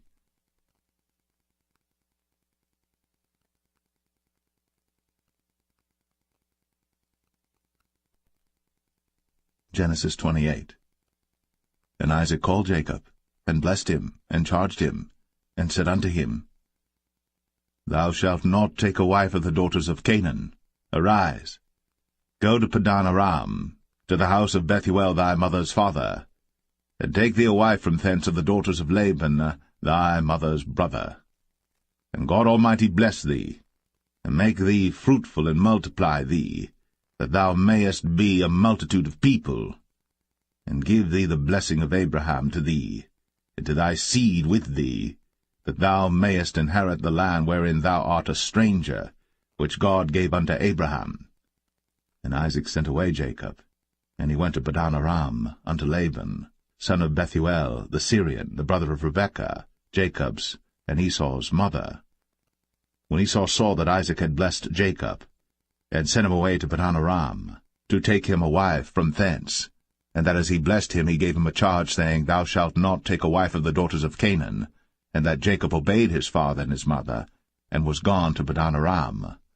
And Esau, seeing that the daughters of Canaan pleased not Isaac his father, then went Esau unto Ishmael, and took unto the wives which he had Mahalath, the daughter of Ishmael, Abraham's son, the sister of Nebajoth, to be his wife. And Jacob went out from Beersheba, and went toward Haran.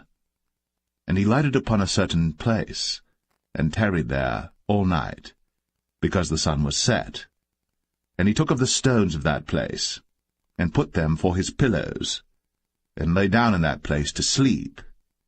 And he dreamed, and behold, a ladder set up on the earth, and the top of it reached to heaven, and behold, the angels of God ascending and descending on it.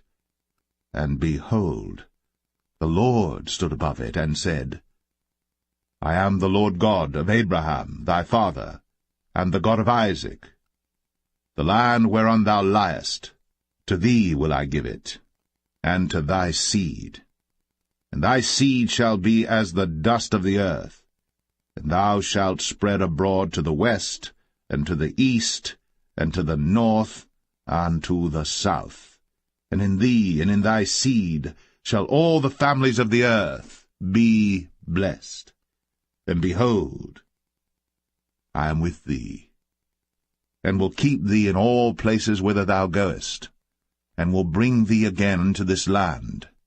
For I will not leave thee, until I have done that which I have spoken to thee of.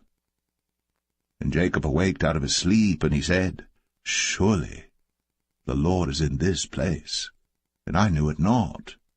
And he was afraid, and said, How dreadful is this place! This is none other but the house of God, and this is the gate of heaven. And Jacob rose up early in the morning, and took the stone that he had put for his pillars, and set it up for a pillar, and poured oil upon the top of it. And he called the name of that place Bethel, but the name of that city was called Luz at the first. And Jacob vowed a vow, saying, If God will be with me, and will keep me in this way that I go, and will give me bread to eat, and raiment to put on, so that I come again to my father's house in peace, then shall the Lord be my God, and this stone which I have set up for a pillar shall be God's house, and of all that thou shalt give me, I will surely give the 10th unto thee.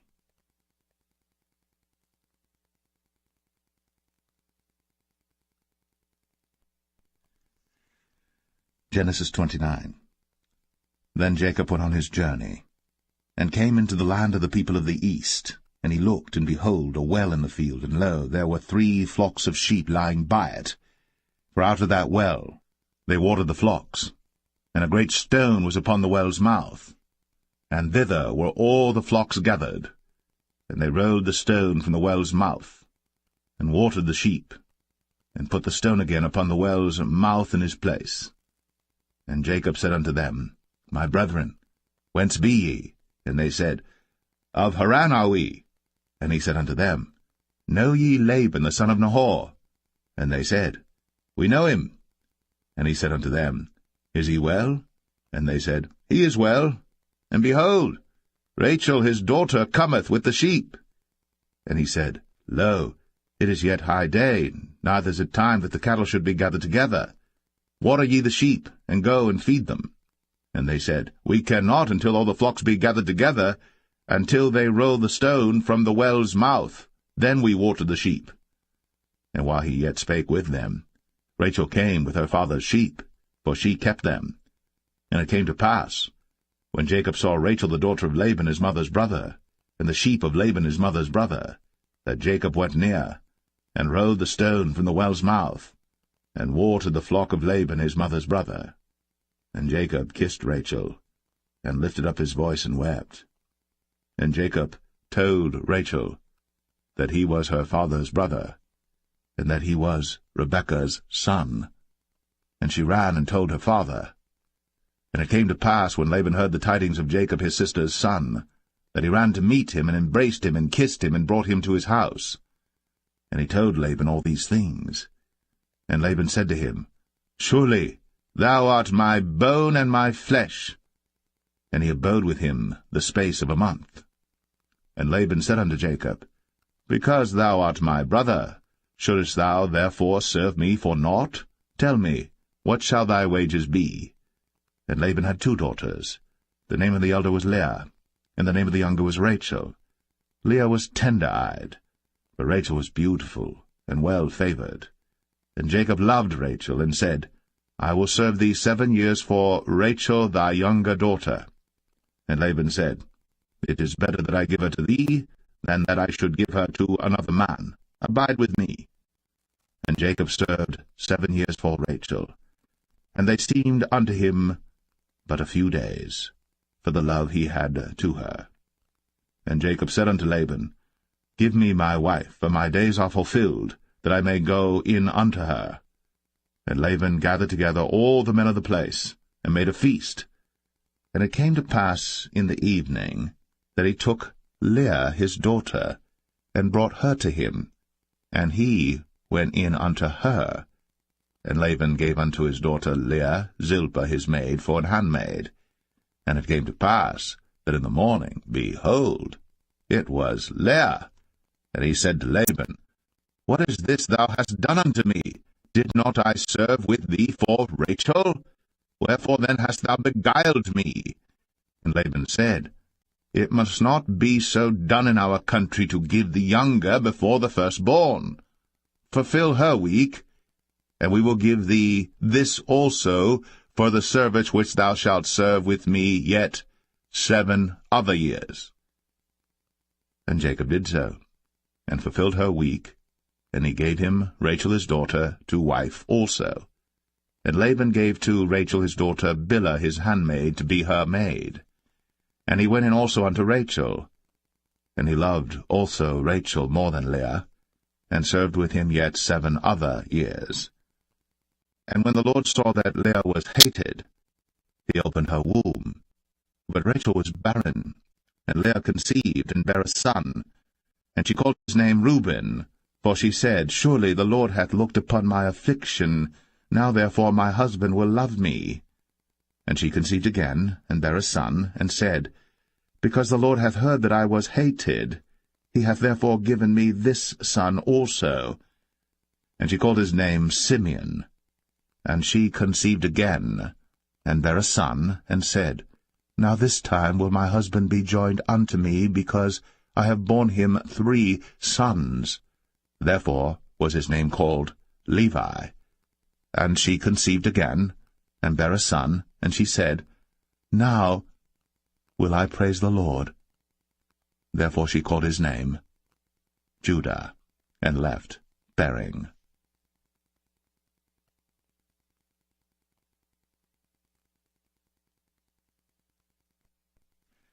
Genesis 30. And when Rachel saw that she bare Jacob no children, Rachel envied her sister, and said unto Jacob, Give me children, or else I die.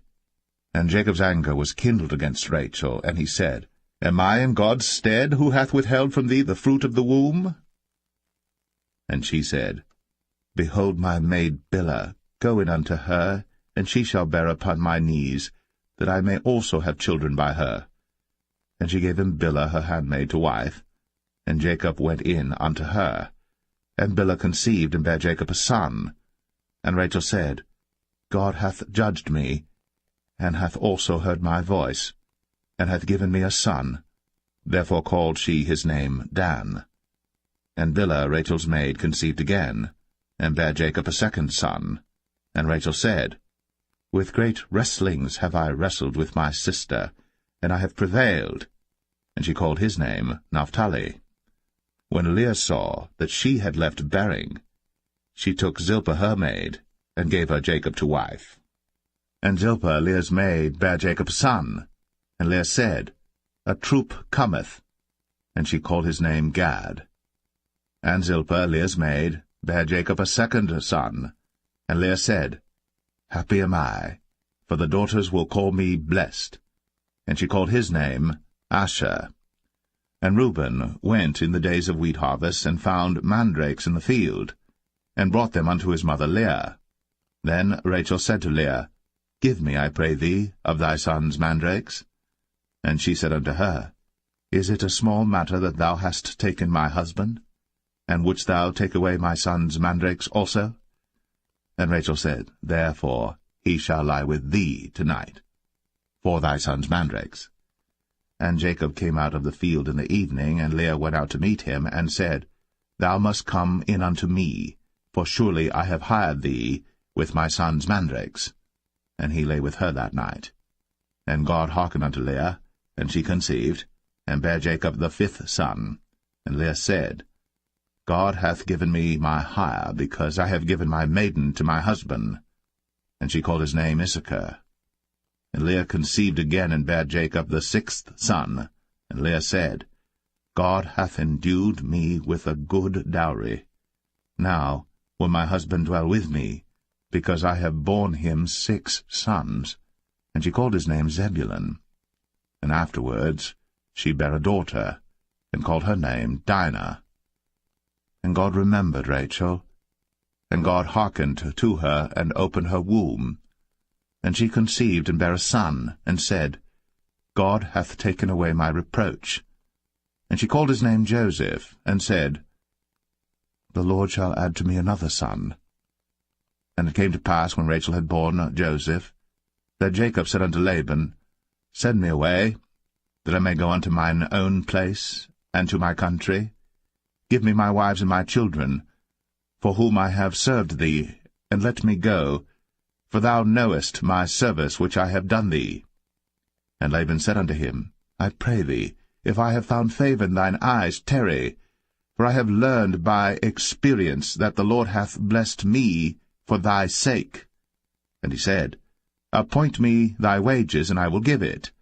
And he said unto him, Thou knowest how I have served thee, and how thy cattle was with me. For it was little which thou hadst before I came, and it is now increased unto a multitude. And the Lord hath blessed thee since my coming. And now, when shall I provide for mine own house also? And he said, What shall I give thee? And Jacob said, Thou shalt not give me anything. If thou wilt do this thing for me, I will again feed and keep thy flock. I will pass through all thy flock today, removing from thence all the speckled and spotted cattle, and all the brown cattle among the sheep, and the spotted and speckled among the goats, and of such shall be my hire. So shall my righteousness answer for me in time to come, when it shall come for my hire before thy face, every one that is not speckled and spotted among the goats, and brown among the sheep, that shall be counted stolen with me. And Laban said, Behold, I would it might be according to thy word. And he removed that day the he-goats that were ring-straked and spotted, and all the she-goats that were speckled and spotted, and every one that had some white in it, and all the brown among the sheep, and gave them into the hand of his sons. And he set 3 days' journey betwixt himself and Jacob fed the rest of Laban's flocks. And Jacob took him rods of green poplar, and of the hazel and chestnut tree, and pilled white strakes in them, and made the white appear which was in the rods. And he set the rods which he had pilled before the flocks in the gutters, in the watering troughs, when the flocks came to drink, that they should conceive when they came to drink. And the flocks conceived before the rods, and brought forth cattle, ring-straked, speckled, and spotted. And Jacob did separate the lambs, and set the faces of the flocks toward the ring-straked, and all the brown in the flock of Laban. And he put his own flocks by themselves, and put them not unto Laban's cattle. And it came to pass, whensoever the stronger cattle did conceive, that Jacob laid the rods before the eyes of the cattle in the gutters, that they might conceive among the rods. But when the cattle were feeble, he put them not in. So the feebler were Laban's, and the stronger Jacob's. And the man increased exceedingly, and had much cattle, and maidservants, and menservants, and camels, and asses.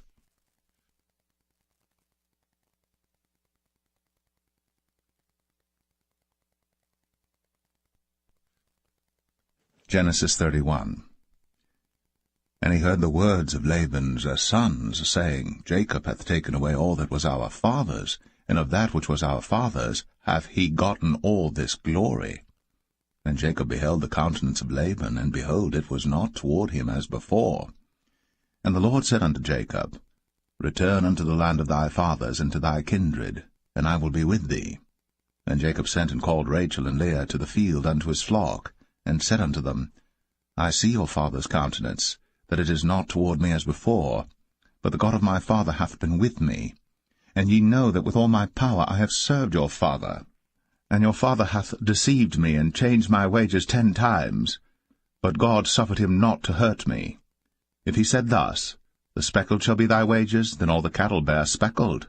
And if he said thus, The ring-straked shall be thy hire, then bear all the cattle ring-straked.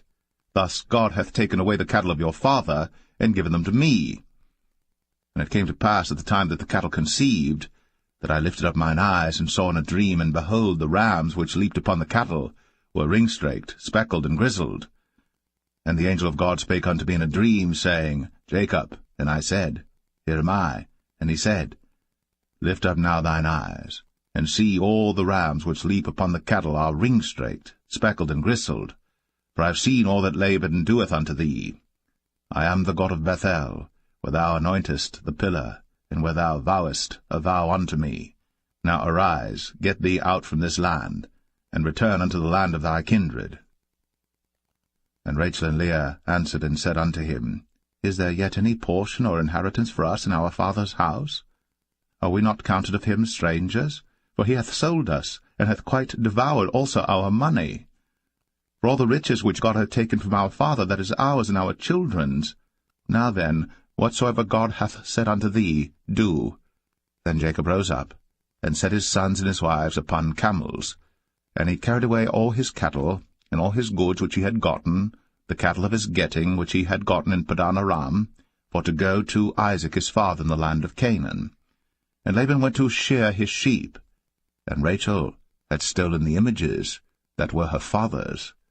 And Jacob stole away unawares to Laban the Syrian, in that he told him not that he fled. So he fled with all that he had, and he rose up and passed over the river, and set his face toward the Mount Gilead.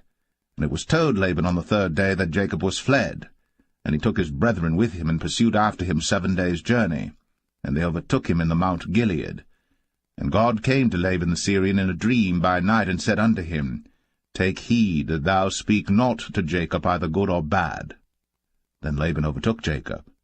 Now Jacob had pitched his tent in the mount, and Laban with his brethren pitched in the Mount of Gilead. And Laban said to Jacob, What hast thou done, that thou hast stolen away unawares to me, and carried away my daughters as captives taken with the sword? Wherefore didst thou flee away secretly, and steal away from me, and didst not tell me, that I might have sent thee away with mirth, and with songs, with tabret, and with harp, and hast not suffered me to kiss my sons and my daughters? Thou hast now done foolishly in so doing. It is in the power of my hand to do you hurt. But the God of your father spake unto me yesternight, saying, Take thou heed that thou speak not to Jacob either good or bad. And now, though thou wouldst needs be gone, because thou sore longest after thy father's house, yet wherefore hast thou stolen my gods?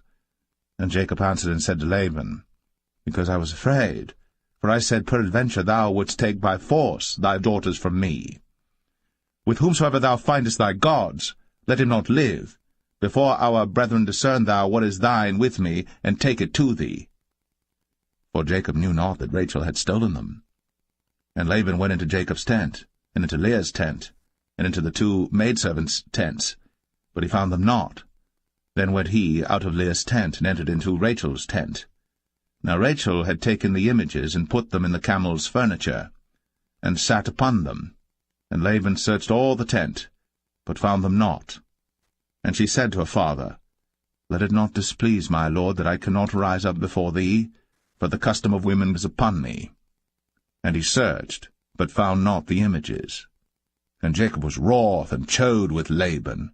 And Jacob answered and said to Laban, What is my trespass? What is my sin, that thou hast so hotly pursued after me? Whereas thou hast searched all my stuff, what hast thou found of all thy household stuff? Set it here before my brethren and thy brethren, that they may judge betwixt us both. This 20 years have I been with thee. Thy ewes and thy she-goats have not cast their young, and the rams of thy flock have I not eaten. That which was torn of beasts I brought not unto thee. I bear the loss of it. Of my hand didst thou require it, whether stolen by day or stolen by night. Thus I was. In the day the drought consumed me, and the frost by night, and my sleep departed from mine eyes. Thus have I been 20 years in thy house. I served thee 14 years for thy 2 daughters, and 6 years for thy cattle, and thou hast changed my wages 10 times. Except the God of my father, the God of Abraham, and the fear of Isaac had been with me, surely thou hadst sent me away now empty. God hath seen my affliction, and the labor of my hands, and rebuked thee yesternight.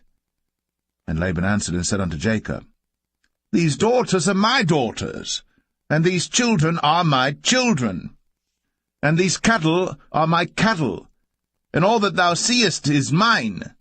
And what can I do this day unto these my daughters, or unto their children which they have borne?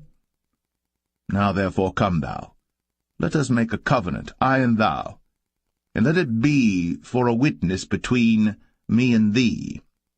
And Jacob took a stone, and set it up for a pillar, And Jacob said unto his brethren, Gather stones. And they took stones, and made an heap, and they did eat thereupon the heap.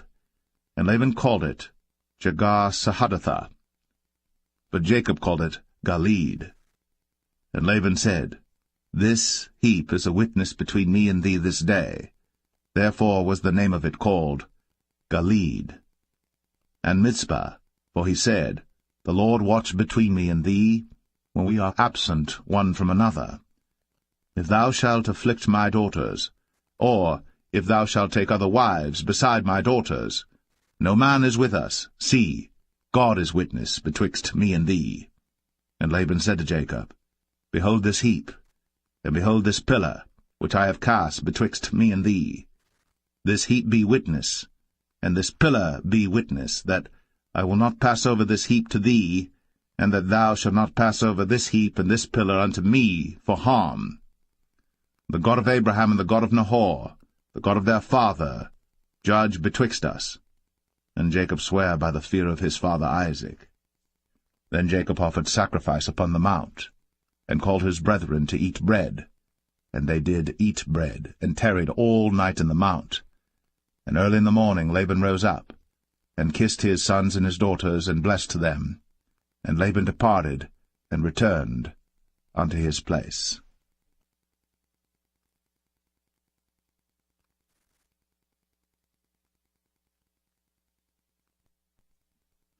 Genesis 32.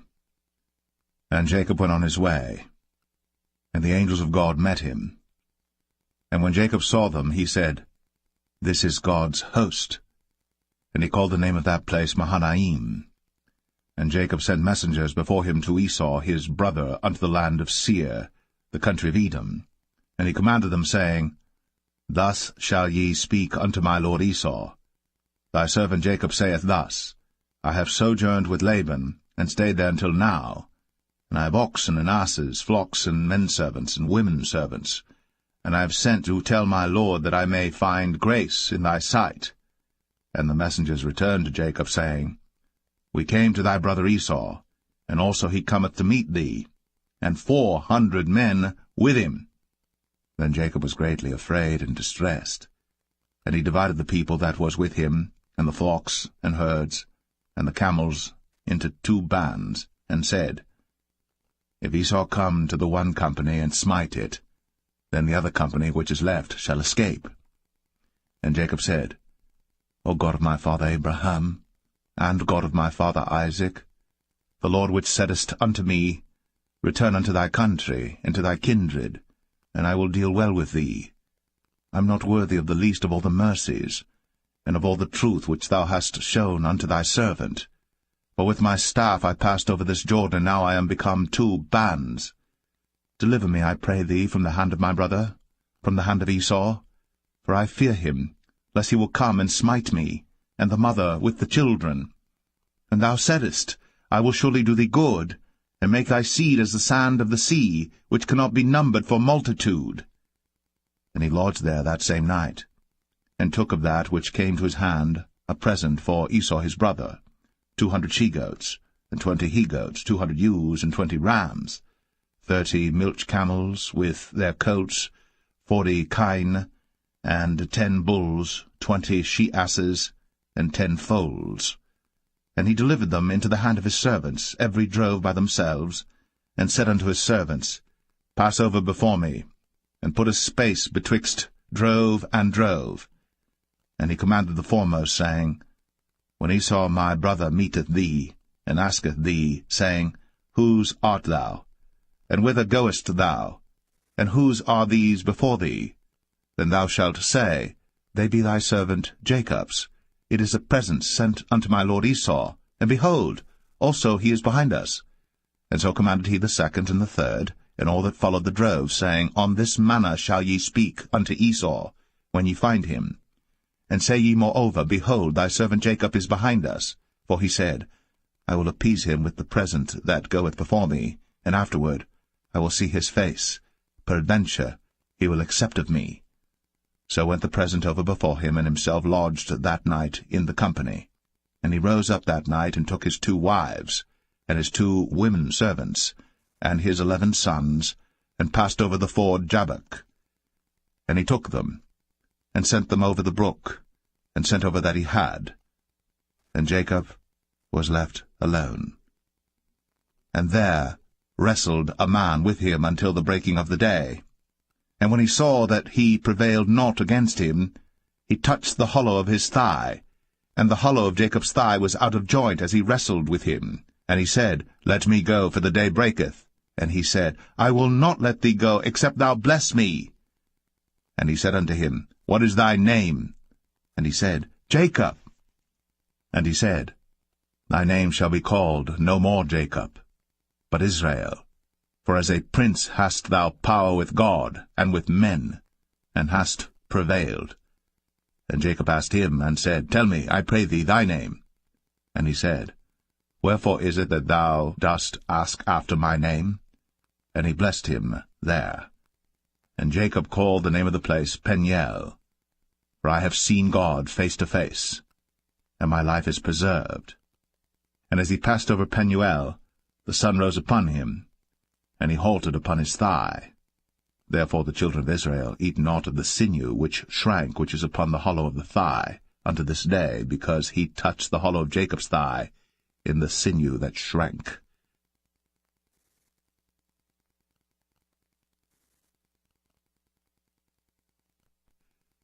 Genesis 33. And Jacob lifted up his eyes, and looked, and behold, Esau came, and with him 400 men. And he divided the children unto Leah, and unto Rachel, and unto the 2 handmaids. And he put the handmaids and their children foremost, and Leah and her children after, and Rachel and Joseph hindermost. And he passed over before them, and bowed himself to the ground 7 times, until he came near to his brother.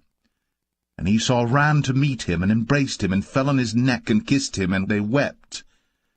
And he lifted up his eyes, and saw the women and the children, and said, Who are those with thee? And he said, The children which God hath graciously given thy servant. Then the handmaidens came near, they and their children, and they bowed themselves. And Leah also with her children came near, and bowed themselves. And after came Joseph near, and Rachel, and they bowed themselves. And he said, What meanest thou by all this drove which I met? And he said, These are to find grace in the sight of my Lord. And Esau said, I have enough, my brother, keep that thou hast unto thyself. And Jacob said, Nay, I pray thee, if now I have found grace in thy sight, then receive my present at my hand, for therefore I have seen thy face as though I had seen the face of God, and thou wast pleased with me. Take, I pray thee, my blessing that is brought to thee, because God hath dealt graciously with me, and because I have enough. And he urged him, and he took it.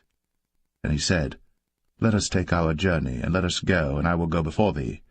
And he said unto him, My Lord knoweth that the children are tender, and the flocks and herds with young are with me. And if men should overdrive them one day, all the flock will die. Let my Lord, I pray thee, pass over before his servant, and I will lead on softly, according as the cattle that goeth before me, and the children be able to endure, until I come unto my Lord, unto Seir.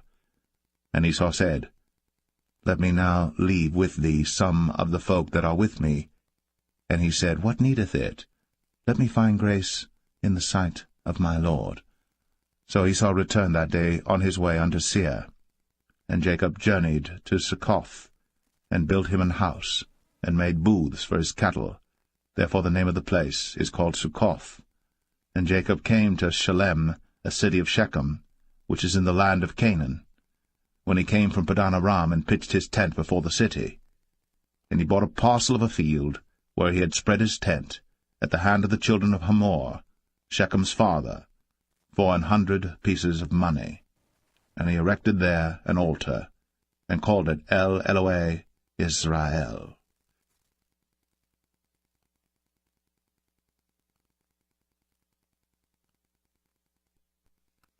Genesis 34. And Dinah, the daughter of Leah, which she bare unto Jacob, went out to see the daughters of the land. And when Shechem, the son of Hamor the Hivite, prince of the country, saw her, he took her, and lay with her, and defiled her. And his soul clave unto Dinah the daughter of Jacob, and he loved the damsel, and spake kindly unto the damsel. And Shechem spake unto his father Hamor, saying, Get me this damsel to wife. And Jacob heard that he had defiled Dinah his daughter. Now his sons were with his cattle in the field, and Jacob held his peace until they were come. And Hamor the father of Shechem went out unto Jacob to commune with him. And the sons of Jacob came out of the field when they heard it, and the men were grieved, and they were very wroth, because he had wrought folly in Israel, in lying with Jacob's daughter, which thing ought not to be done. And Hamor communed with them, saying, The soul of my son Shechem longeth for your daughter. I pray you, give her him to wife. And make ye marriages with us, and give your daughters unto us, and take our daughters unto you. And ye shall dwell with us, and the land shall be before you. Dwell and trade ye therein, and get you possessions therein. And Shechem said unto her father and unto her brethren, Let me find grace in your eyes, and what ye shall say unto me I will give. Ask me never so much dowry and gift, and I will give according as ye shall say unto me. But give me the damsel to wife. And the sons of Jacob answered Shechem and Hamor his father deceitfully, and said, because he had defiled Dinah their sister, and they said unto them, We cannot do this thing to give our sister to one that is uncircumcised, for that were a reproach unto us. But in this will we consent unto you. If ye will be as we be, that every male of you be circumcised, then will we give our daughters unto you, and we will take your daughters to us, and we will dwell with you, and we will become one people. But if ye will not hearken unto us to be circumcised, then we will take our daughter, and we will be gone. And their words pleased Hamor and Shechem Hamor's son. And the young man deferred not to do the thing, because he had delight in Jacob's daughter, and he was more honorable than all the house of his father. And Hamor and Shechem his son came unto the gate of their city, and communed with the men of their city, saying, These men are peaceable with us. Therefore let them dwell in the land, and trade therein. For the land, behold, it is large enough for them. Let us take their daughters to us for wives, and let us give them our daughters. Only herein will the men consent unto us, for to dwell with us, to be one people, if every male among us be circumcised, as they are circumcised. Shall not their cattle and their substance and every beast of theirs be ours? Only let us consent unto them, and they will dwell with us. And unto Hamor and unto Shechem his son hearkened all that went out of the gate of his city, and every male was circumcised, all that went out of the gate of his city. And it came to pass on the third day, when they were sore, that two of the sons of Jacob, Simeon and Levi, Dinah's brethren, took each man his sword, and came upon the city boldly, and slew all the males.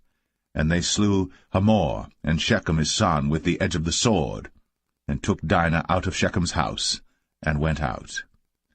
The sons of Jacob came upon the slain, and spoiled the city, because they had defiled their sister. They took their sheep and their oxen, and their asses, and that which was in the city, and that which was in the field, and all their wealth, and all their little ones, and their wives took they captive, and spoiled even all that was in the house.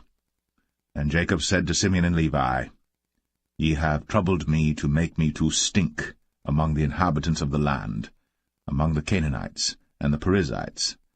And I, being few in number, they shall gather themselves together against me, and slay me, and I shall be destroyed, I and my house. And they said, Should he deal with our sister as with an harlot?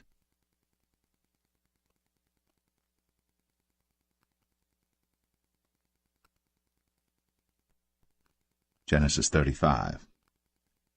And God said unto Jacob, Arise, go up to Bethel, and dwell there, and make there an altar unto God, that appeared unto thee when thou fleddest from the face of Esau thy brother. Then Jacob said unto his household, and to all that were with him, Put away the strange gods that are among you, and be clean, and change your garments, and let us arise, and go up to Bethel. And I will make there an altar unto God, who answered me in the day of my distress. and was with me in the way which I went. And they gave unto Jacob all the strange gods which were in their hand, and all their earrings which were in their ears. And Jacob hid them under the oak which was by Shechem. And they journeyed, and the terror of God was upon the cities that were round about them, and they did not pursue after the sons of Jacob. So Jacob came to Luz, which is in the land of Canaan, that is Bethel, he and all the people that were with him. And he built there an altar, and called the place El Bethel, because there God appeared unto him, when he fled from the face of his brother. But Deborah, Rebekah's nurse, died, and she was buried beneath Bethel, under an oak. And the name of it was called Elon Barkoth. And God appeared unto Jacob again when he came out of Padan Aram, and blessed him. And God said unto him, Thy name is Jacob. Thy name shall not be called any more Jacob, but Israel shall be thy name. And he called his name Israel. And God said unto him, I am God Almighty. Be fruitful and multiply. A nation and a company of nations shall be of thee, and kings shall come out of thy loins. And the land which I gave Abraham and Isaac, to thee I will give it, and to thy seed after thee will I give the land. And God went up from him in the place where he talked with him. And Jacob set up a pillar in the place where he talked with him, even a pillar of stone. And he poured a drink offering thereon, and he poured oil thereon. And Jacob called the name of the place where God spake with him, Bethel. And they journeyed from Bethel. And there was but a little way to come to Ephrath. And Rachel travailed, and she had hard labor. And it came to pass, when she was in hard labor, that the midwife said unto her, Fear not, thou shalt have this son also. And it came to pass, as her soul was in departing, for she died, that she called his name Ben-Oni, but his father called him Benjamin. And Rachel died, and was buried, in the way to Ephrath, which is Bethlehem. And Jacob set a pillar upon her grave, that is, the pillar of Rachel's grave, unto this day. And Israel journeyed, and spread his tent beyond the tower of Adar. And it came to pass, when Israel dwelt in that land, that Reuben went and lay with Bilhah his father's concubine, and Israel heard it. Now the sons of Jacob were 12, the sons of Leah, Reuben, Jacob's firstborn, and Simeon, and Levi, and Judah, and Issachar, and Zebulun. The sons of Rachel, Joseph and Benjamin. And the sons of Bilhah, Rachel's handmaid, Dan and Naphtali. And the sons of Zilpah, Leah's handmaid, Gad and Asher. These are the sons of Jacob, which were born to him in Padan Aram. And Jacob came unto Isaac his father unto Mamre, unto the city of Arba, which is Hebron, where Abraham and Isaac sojourned. And the days of Isaac were 180 years. And Isaac gave up the ghost, and died, and was gathered unto his people, being old and full of days. And his sons Esau and Jacob buried him.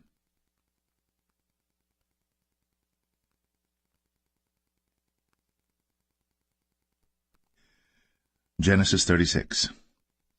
Now these are the generations of Esau, who is Edom. Esau took his wives of the daughters of Canaan, Adah the daughter of Elon the Hittite, and Aholibamah the daughter of Anah the daughter of Zibeon the Hivite, and Bashemath, Ishmael's daughter, sister of Nebajoth.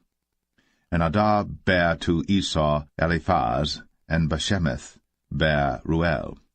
And Aholibamah bare Jeush, and Jalam, and Korah.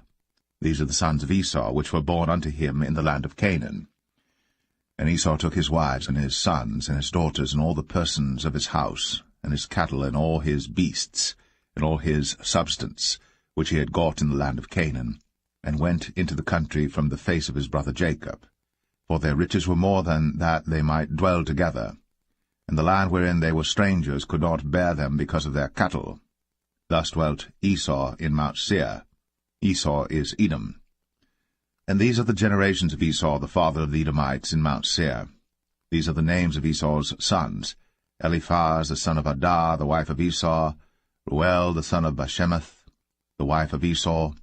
And the sons of Eliphaz were Teman, Omar, Zepho, and Gatam, and Kenaz. And Timnah was concubine to Eliphaz, Esau's son, and she bare to Eliphaz Amalek. These were the sons of Adah, Esau's wife. And these are the sons of Reuel, Nahath, and Zerah, Shammah, and Mizah. These were the sons of Bashemath, Esau's wife. And these were the sons of Aholibamah, the daughter of Anah, the daughter of Zibeon, Esau's wife. And she bare to Esau Jeush, and Jalam, and Korah. These were dukes of the sons of Esau. The sons of Eliphaz, the firstborn son of Esau: Duke Teman, Duke Omar, Duke Zepho, Duke Kenaz, Duke Korah, Duke Gatam, and Duke Amalek. These are the dukes that came of Eliphaz in the land of Edom. These were the sons of Adah. And these are the sons of Reuel, Esau's son: Duke Nahath, Duke Zerah, Duke Shammah, Duke Mizah. These are the dukes that came of Reuel in the land of Edom. These are the sons of Bashemath, Esau's wife. And these are the sons of Aholibamah, Esau's wife: Duke Jeush, Duke Jalam, Duke Korah.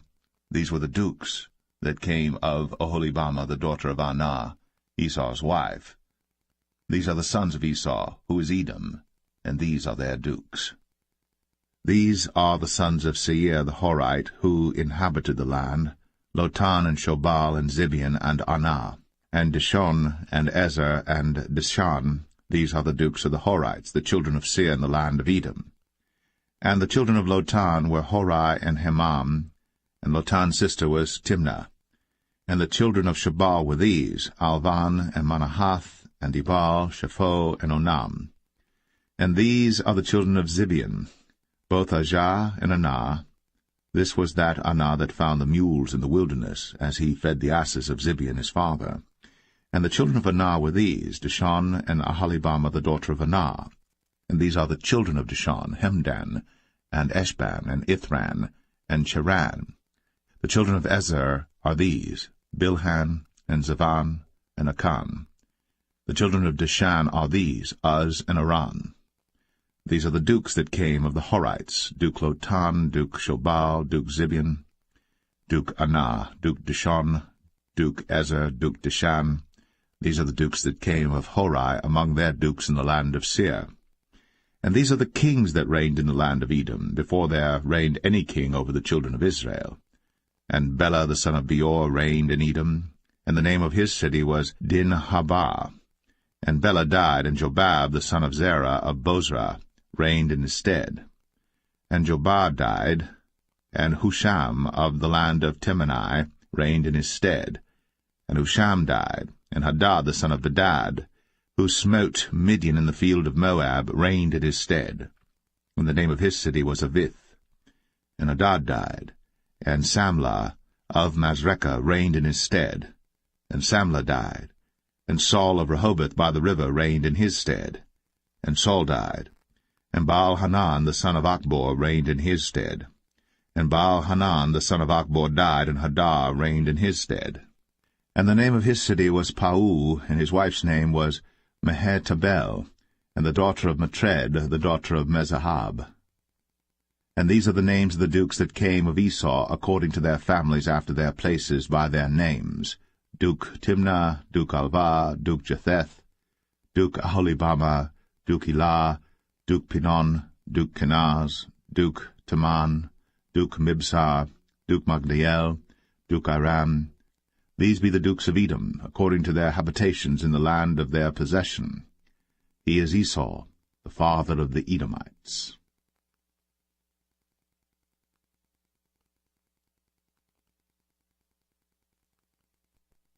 Genesis 37. And Jacob dwelt in the land wherein his father was a stranger, in the land of Canaan. These are the generations of Jacob. Joseph, being 17 years old, was feeding the flock with his brethren, and the lad was with the sons of Bilhah, and with the sons of Zilpah, his father's wives. And Joseph brought unto his father their evil report. Now Israel loved Joseph more than all his children, because he was the son of his old age. And he made him a coat of many colors. And when his brethren saw that their father loved him more than all his brethren, they hated him, and could not speak peaceably unto him. And Joseph dreamed a dream, and he told it his brethren, and they hated him yet the more. And he said unto them, Hear, I pray you, this dream which I have dreamed. For behold, we were binding sheaves in the field, and lo, my sheaf arose, and also stood upright, and behold, your sheaves stood round about, and made obeisance to my sheaf.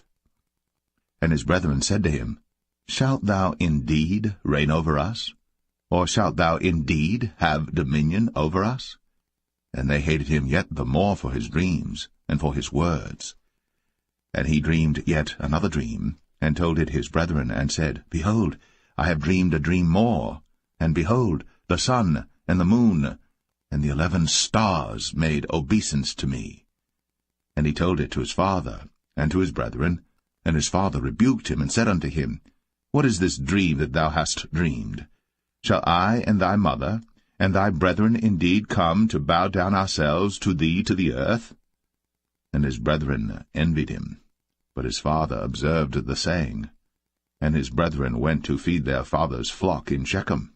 And Israel said unto Joseph, Do not thy brethren feed the flock in Shechem? Come, and I will send thee unto them. And he said to him, Here am I. And he said to him, Go, I pray thee, see whether it be well with thy brethren, and well with the flocks, and bring me word again. So he sent him out of the vale of Hebron, and he came to Shechem. And a certain man found him, and behold, he was wandering in the field. And the man asked him, saying, What seekest thou? And he said, I seek my brethren. Tell me, I pray thee, where they feed their flocks. And the man said, They are departed hence, for I heard them say, Let us go to Dothan. And Joseph went after his brethren, and found them in Dothan. And when they saw him afar off, even before he came near unto them, they conspired against him to slay him.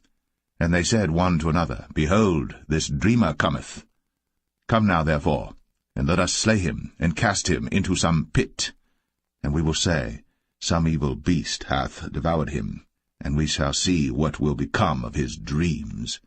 And Reuben heard it, and he delivered him out of their hands, and said, Let us not kill him.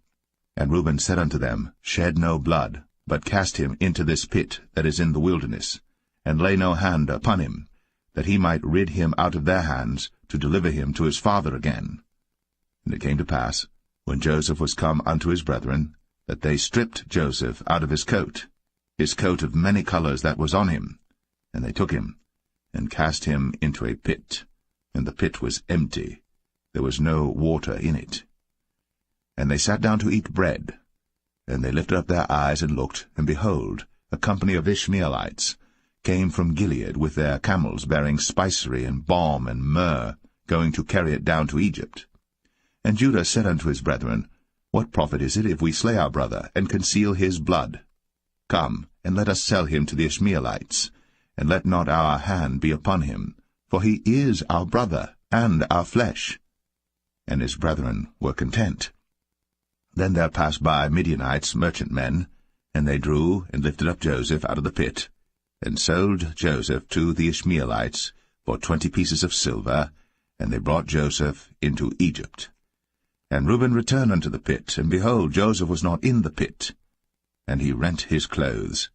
And he returned unto his brethren, and said, The child is not, and I, whither shall I go? And they took Joseph's coat, and killed a kid of the goats, and dipped the coat in the blood. And they sent the coat of many colors, and they brought it to their father, and said, This have we found. Know now whether it be thy son's coat or no. And he knew it, and said, It is my son's coat. An evil beast hath devoured him. Joseph is without doubt rent in pieces. And Jacob rent his clothes, and put sackcloth upon his loins, and mourned for his son many days. And all his sons and all his daughters rose up to comfort him. But he refused to be comforted, and he said, For I will go down into the grave unto my son mourning. Thus his father wept for him.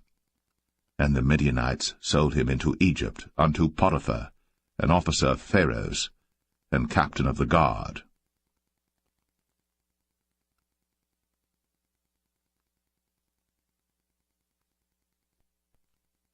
Genesis 38. And it came to pass at that time that Judah went down from his brethren, and turned in to a certain Adulamite, whose name was Hira. And Judah saw there a daughter of a certain Canaanite, whose name was Shua.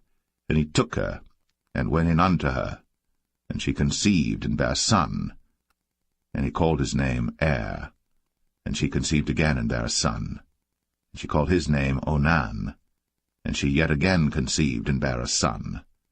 And called his name Shelah. And he was at Chezib, when she bare him. And Judah took a wife for Er his firstborn, whose name was Tamar.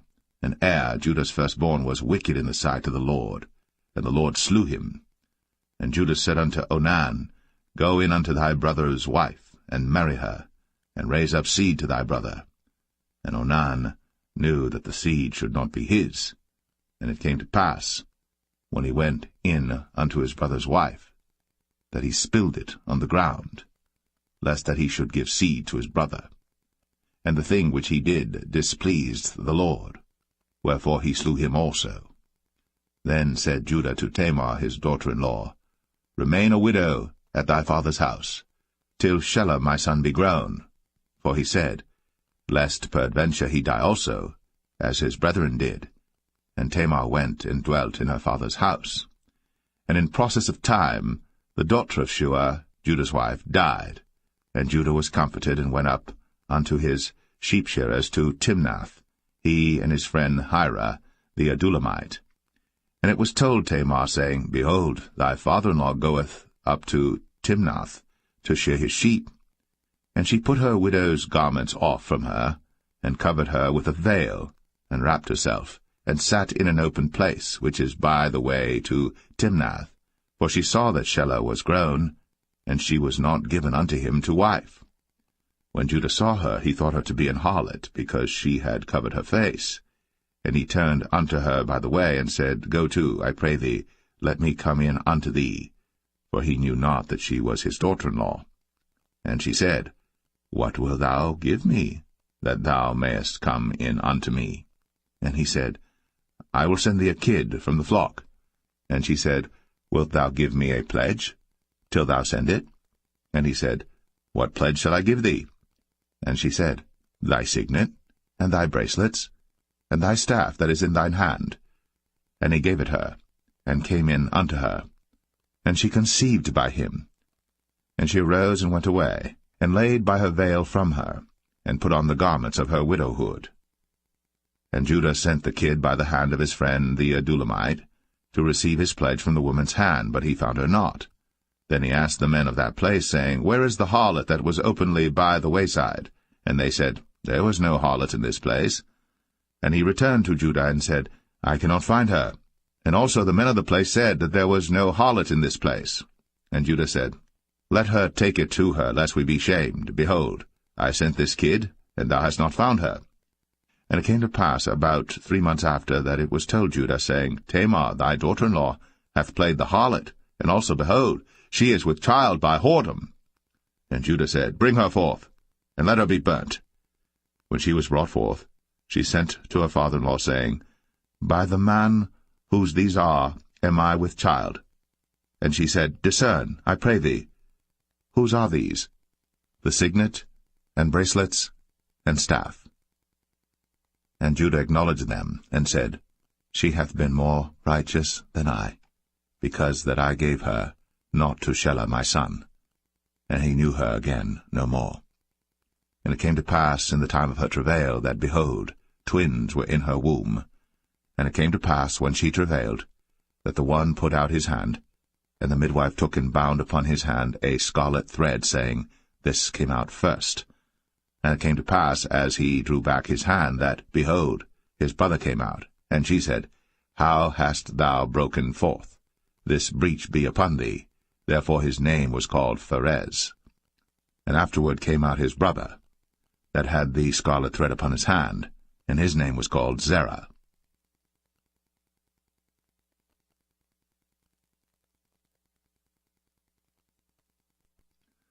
Genesis 39. And Joseph was brought down to Egypt, and Potiphar, an officer of Pharaoh, captain of the guard, an Egyptian, bought him of the hands of the Ishmaelites, which had brought him down thither. And the Lord was with Joseph, and he was a prosperous man, and he was in the house of his master the Egyptian. And his master saw that the Lord was with him, and that the Lord made all that he did to prosper in his hand. And Joseph found grace in his sight, and he served him, and he made him overseer over his house. And all that he had he put into his hand. And it came to pass from the time that he had made him overseer in his house, and over all that he had, that the Lord blessed the Egyptian's house for Joseph's sake.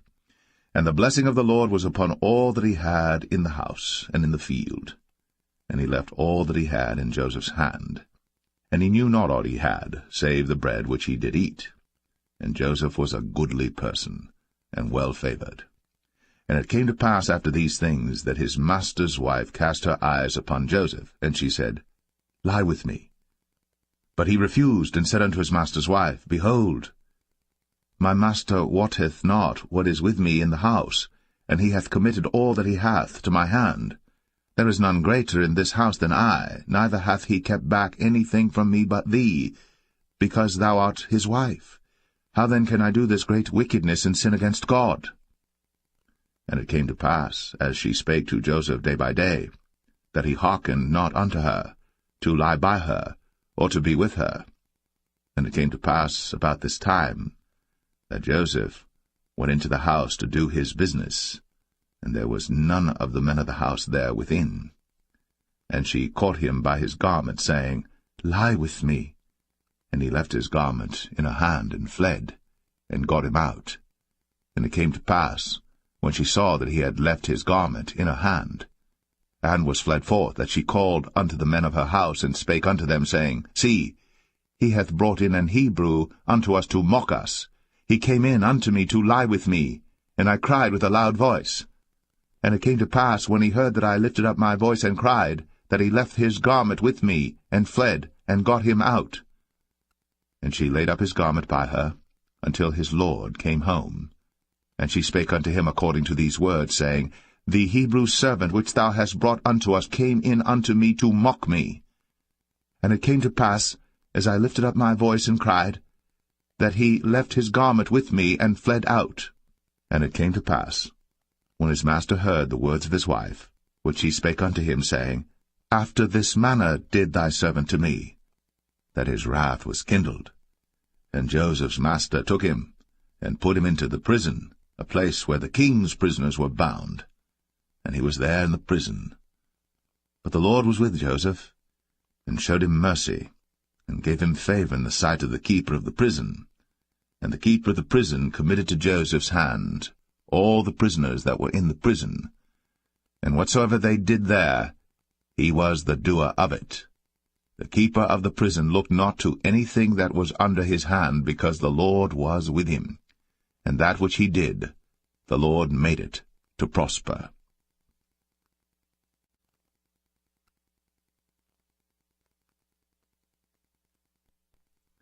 Genesis 40. And it came to pass, after these things, that the butler of the king of Egypt and his baker had offended their lord the king of Egypt. And Pharaoh was wroth against two of his officers, against the chief of the butlers and against the chief of the bakers. And he put them in ward in the house of the captain of the guard into the prison, the place where Joseph was bound. And the captain of the guard charged Joseph with them, and he served them. And they continued a season in ward. And they dreamed a dream, both of them, each man his dream in one night, each man according to the interpretation of his dream, the butler and the baker of the king of Egypt, which were bound in the prison. And Joseph came in unto them in the morning, and looked upon them, and behold, they were sad. And he asked Pharaoh's officers that were with him in the ward of his lord's house, saying, Wherefore look ye so sadly today? And they said unto him, We have dreamed a dream, and there is no interpreter of it. And Joseph said unto them, Do not interpretations belong to God? Tell me them, I pray you. And the chief butler told his dream to Joseph, and said to him, In my dream, behold, a vine was before me, and in the vine were 3 branches, and it was as though it budded, and her blossoms shot forth, and the clusters thereof brought forth ripe grapes. And Pharaoh's cup was in my hand, and I took the grapes, and pressed them into Pharaoh's cup, and I gave the cup into Pharaoh's hand. And Joseph said unto him, This is the interpretation of it. The 3 branches are 3 days. Yet within 3 days shall Pharaoh lift up thine head, and restore thee unto thy place, and thou shalt deliver Pharaoh's cup into his hand, after the former manner when thou wast his butler. But think on me when it shall be well with thee, and show kindness, I pray thee, unto me, and make mention of me unto Pharaoh, and bring me out of this house. For indeed I was stolen away out of the land of the Hebrews, and here also have I done nothing that they should put me into the dungeon. When the chief baker saw that the interpretation was good, he said unto Joseph, I also was in my dream, and behold, I had 3 white baskets on my head, and in the uppermost basket there was of all manner of bake meats for Pharaoh, and the birds did eat them out of the basket upon my head. And Joseph answered and said, This is the interpretation thereof. The 3 baskets are 3 days. Yet within 3 days shall Pharaoh lift up thy head from off thee, and shall hang thee on a tree, and the birds shall eat thy flesh from off thee. And it came to pass, the 3rd day, which was Pharaoh's birthday, that he made a feast unto all his servants, and he lifted up the head of the chief butler and of the chief baker among his servants. And he restored the chief butler unto his butlership again, and he gave the cup into Pharaoh's hand. But he hanged the chief baker, as Joseph had interpreted to them. Yet did not the chief butler remember Joseph, but forgat him.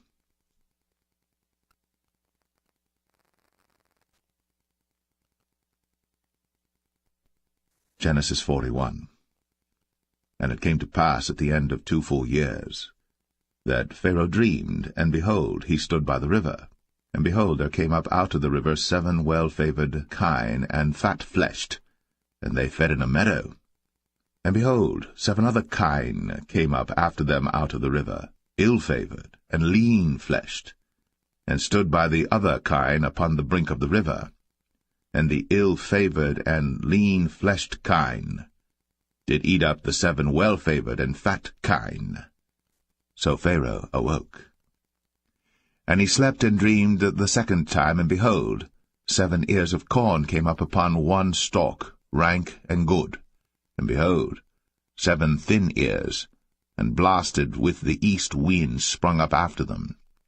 And the 7 thin ears devoured the 7 rank and full ears. And Pharaoh awoke, and behold, it was a dream. And it came to pass in the morning that his spirit was troubled, and he sent and called for all the magicians of Egypt, and all the wise men thereof.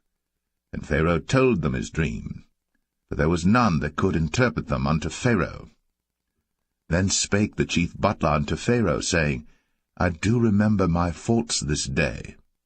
Pharaoh was wroth with his servants, and put me in ward of the captain of the guard's house, both me and the chief baker. And we dreamed a dream in one night, I and he. We dreamed each man according to the interpretation of his dream. And there was there with us a young man, an Hebrew, servant to the captain of the guard, and we told him, and he interpreted to us our dreams. To each man according to his dream he did interpret. And it came to pass, as he interpreted to us, so it was. Me he restored unto mine office, and him he hanged. Then Pharaoh sent and called Joseph, and they brought him hastily out of the dungeon. And he shaved himself, and changed his raiment, and came in unto Pharaoh. And Pharaoh said unto Joseph, I have dreamed a dream, and there is none that can interpret it. And I have heard say of thee, that thou canst understand a dream to interpret it. And Joseph answered Pharaoh, saying, It is not in me. God shall give Pharaoh an answer of peace. And Pharaoh said unto Joseph, In my dream, behold, I stood upon the bank of the river, and behold, there came up out of the river 7 kine, fat-fleshed, and well-favoured, and they fed in a meadow. And behold, 7 other kine came up after them, poor, and very ill-favoured, and lean-fleshed, such as I never saw in all the land of Egypt for badness. And the lean and the ill-favoured kine did eat up the first 7 fat kine. And when they had eaten them up, it could not be known that they had eaten them, but they were still ill-favoured, as at the beginning. So I awoke. And I saw in my dream, and behold, 7 ears came up in one stalk, full and good. And behold, 7 ears withered, thin, and blasted with the east wind, sprung up after them. And the thin ears devoured the 7 good ears. And I told this unto the magicians, but there was none that could declare it to me. And Joseph said unto Pharaoh, The dream of Pharaoh is one. God hath shown Pharaoh what he is about to do. The 7 good kine are 7 years, and the 7 good ears are 7 years. The dream is one. And the 7 thin and ill-favoured kine that came up after them are 7 years, and the 7 empty ears, blasted with the east wind, shall be 7 years of famine. This is the thing which I have spoken unto Pharaoh. What God is about to do, he showeth unto Pharaoh.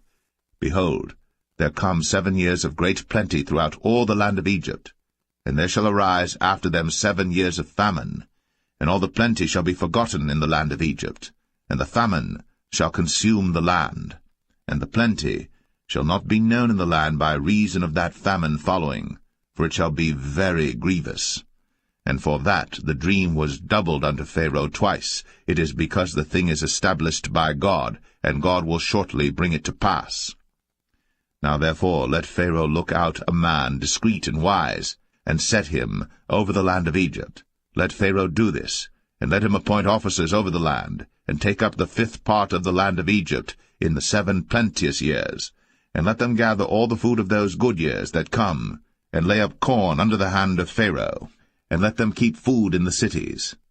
And that food shall be for store to the land against the 7 years of famine, which shall be in the land of Egypt, that the land perish not through the famine. And the thing was good in the eyes of Pharaoh, and in the eyes of all his servants. And Pharaoh said unto his servants, Can we find such a one as this is, a man in whom the Spirit of God is? And Pharaoh said unto Joseph, Forasmuch as God hath shown thee all this, there is none so discreet and wise as thou art. Thou shalt be over my house, and according unto thy word shall all my people be ruled. Only in the throne will I be greater than thou. And Pharaoh said unto Joseph, See, I have set thee over all the land of Egypt. And Pharaoh took off his ring from his hand, and put it upon Joseph's hand, and arrayed him in vestures of fine linen, and put a gold chain about his neck. And he made him to ride in the 2nd chariot which he had. And they cried before him, Bow the knee. And he made him ruler over all the land of Egypt.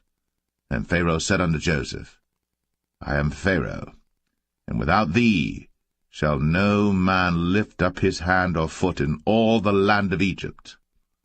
And Pharaoh called Joseph's name Zaphnath-Paneah, and he gave him to wife Asenath, the daughter of Potipherah, priest of On.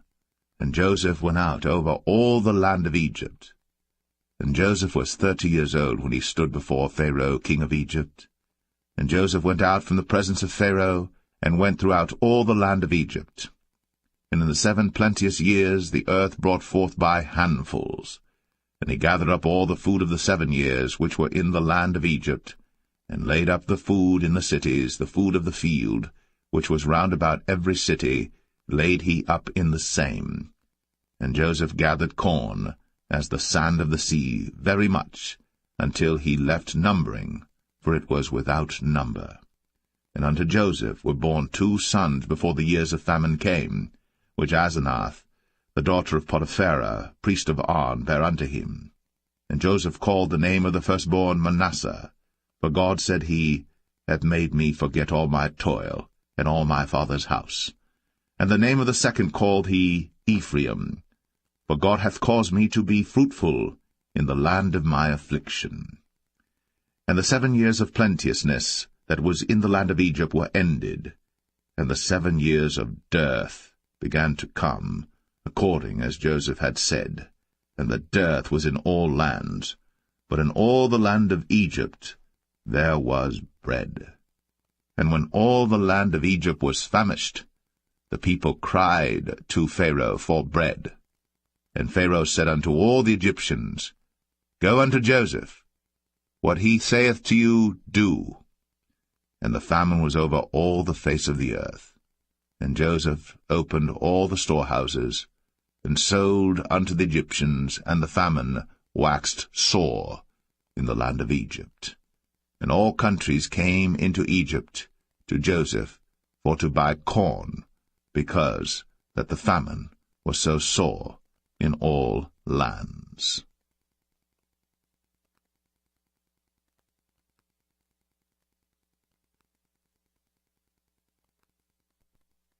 Genesis 42.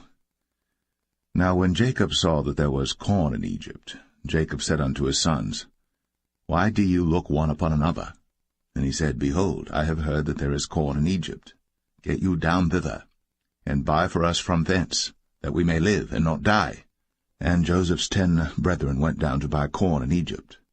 But Benjamin, Joseph's brother, Jacob sent not with his brethren, for he said, Lest peradventure mischief befall him. And the sons of Israel came to buy corn among those that came, for the famine was in the land of Canaan. And Joseph was the governor over the land, and he it was that sold to all the people of the land. And Joseph's brethren came, and bowed down themselves before him with their faces to the earth. And Joseph saw his brethren, and he knew them, but made himself strange unto them, and spake roughly unto them. And he said unto them, Whence come ye? And they said, From the land of Canaan to buy food. And Joseph knew his brethren, but they knew not him. And Joseph remembered the dreams which he dreamed of them, and said unto them, Ye are spies, to see the nakedness of the land ye are come. And they said unto him, Nay, my lord, but to buy food are thy servants come. We are all one man's sons, we are true men, thy servants are no spies. And he said unto them, Nay, but to see the nakedness of the land ye are come. And they said, Thy servants are 12 brethren, the sons of one man in the land of Canaan. And behold, the youngest is this day with our father, and one is not.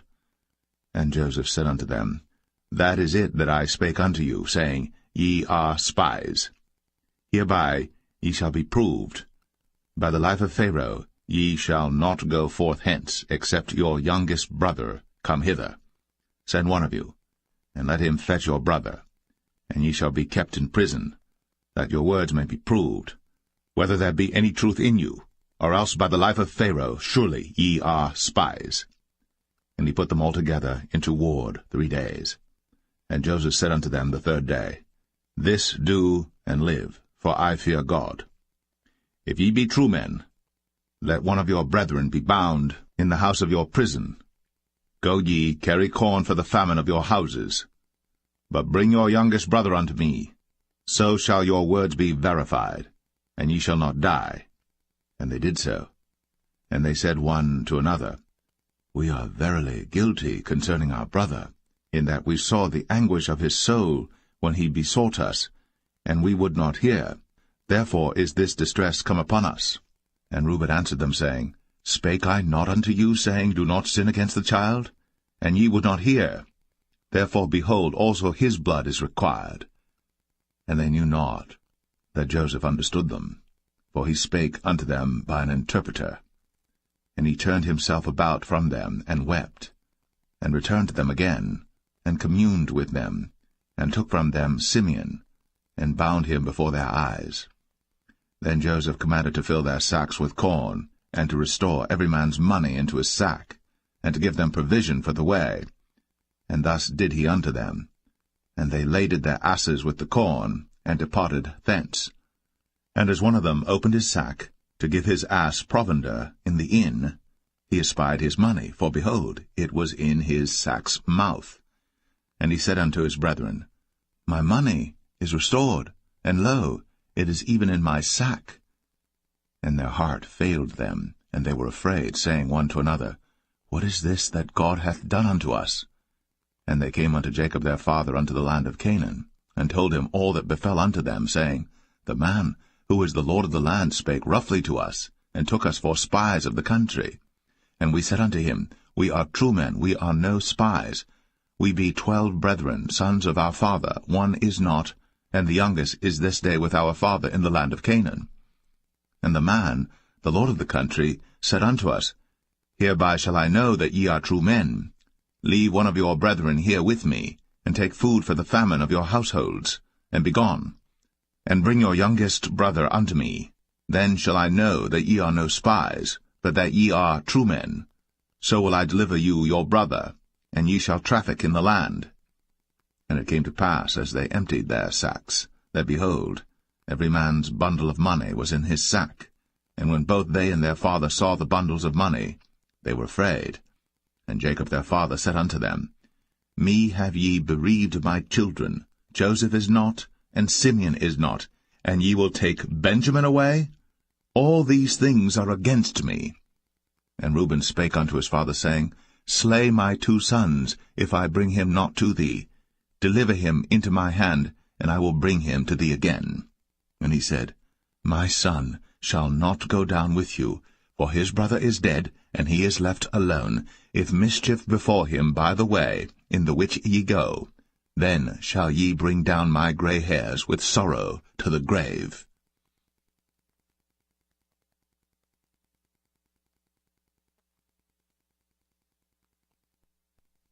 Genesis 43. And the famine was sore in the land. And it came to pass, when they had eaten up the corn which they had brought out of Egypt, their father said unto them, Go again, buy us a little food. And Judah spake unto him, saying, The man did solemnly protest unto us, saying, Ye shall not see my face, except your brother be with you. If thou wilt send our brother with us, we will go down and buy thee food. But if thou wilt not send him, we will not go down. For the man said unto us, Ye shall not see my face, except your brother be with you. And Israel said, Wherefore dealt ye so ill with me, as to tell the man whether ye had yet a brother? And they said, The man asked us straitly of our state, and of our kindred, saying, Is your father yet alive? Have ye another brother? And we told him according to the tenor of these words. Could we certainly know that he would say, Bring your brother down? And Judah said unto Israel his father, Send the lad with me, and we will arise and go, that we may live and not die, both we and thou, and also our little ones. I will be surety for him. Of my hand shalt thou require him. If I bring him not unto thee, and set him before thee, then let me bear the blame for ever. For except we had lingered, surely now we had returned this second time. And their father Israel said unto them, If it must be so now, do this. Take of the best fruits in the land in your vessels, and carry down the man a present, a little balm, and a little honey, spices, and myrrh, nuts, and almonds. And take double money in your hand, and the money that was brought again in the mouth of your sacks, carry it again in your hand. Peradventure it was an oversight. Take also your brother, and arise, go again unto the man. And God Almighty give you mercy before the man, that he may send away your other brother and Benjamin. If I be bereaved of my children, I am bereaved. And the men took that present, and they took double money in their hand, and Benjamin, and rose up, and went down to Egypt, and stood before Joseph. And when Joseph saw Benjamin with them, he said to the ruler of his house, Bring these men home, and slay, and make ready, for these men shall dine with me at noon. And the man did as Joseph bade, and the man brought the men into Joseph's house. And the men were afraid, because they were brought into Joseph's house. And they said, Because of the money that was returned in our sacks at the first time are we brought in, that he may seek occasion against us, and fall upon us, and take us for bondmen and our asses. And they came near to the steward of Joseph's house, and they communed with him at the door of the house, and said, O sir, we came indeed down at the first time to buy food, and it came to pass, when we came to the inn, that we opened our sacks, and behold, every man's money was in the mouth of his sack, our money in full weight, and we have brought it again in our hand. And other money have we brought down in our hands to buy food. We cannot tell who put our money in our sacks. And he said, Peace be to you, fear not. Your God, and the God of your father, hath given you treasure in your sacks. I had your money. And he brought Simeon out unto them. And the man brought the men into Joseph's house, and gave them water, and they washed their feet, and he gave their asses provender. And they made ready the present against Joseph came at noon, for they heard that they should eat bread there. And when Joseph came home, they brought him the present which was in their hand into the house, and bowed themselves to him to the earth. And he asked them of their welfare, and said, Is your father well? The old man of whom ye spake, is he yet alive? And they answered, Thy servant our father is in good health, he is yet alive. And they bowed down their heads, and made obeisance. And he lifted up his eyes, and saw his brother Benjamin, his mother's son, and said, Is this your younger brother, of whom ye spake unto me? And he said, God be gracious unto thee, my son. And Joseph made haste, for his bowels did yearn upon his brother, and he sought where to weep, and he entered into his chamber, and wept there. And he washed his face, and went out, and refrained himself, and said, Set on bread. And they set on for him by himself, and for them by themselves, and for the Egyptians which did eat with him by themselves, because the Egyptians might not eat bread with the Hebrews, for that is an abomination unto the Egyptians. And they sat before him, the firstborn according to his birthright, and the youngest according to his youth. And the men marveled one at another. And he took and sent messes unto them from before him. But Benjamin's mess was 5 times so much as any of theirs. And they drank, and were merry with him.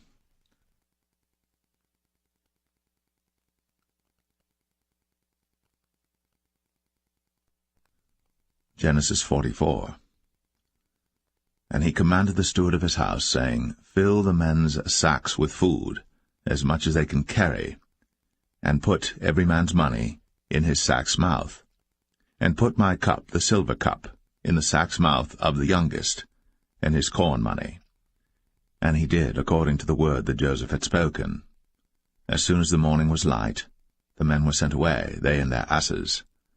And when they were gone out of the city, and not yet far off, Joseph said unto his steward, Up, follow after the men, and when thou dost overtake them, say unto them, Wherefore have ye rewarded evil for good? Is not this it in which my Lord drinketh, and whereby indeed he divineth? Ye have done evil in so doing. And he overtook them, and he spake unto them these same words. And they said unto him, Wherefore saith my Lord these words? God forbid that thy servants should do according to this thing. Behold, the money which we found in our sacks' mouths we brought again unto thee out of the land of Canaan. How then should we steal out of thy Lord's house silver or gold? With whomsoever of thy servants it be found, both let him die, and we also will be my Lord's bondmen. And he said, Now also let it be according unto your words. He with whom it is found shall be my servant, and ye shall be blameless. Then they speedily took down every man his sack to the ground, and opened every man his sack.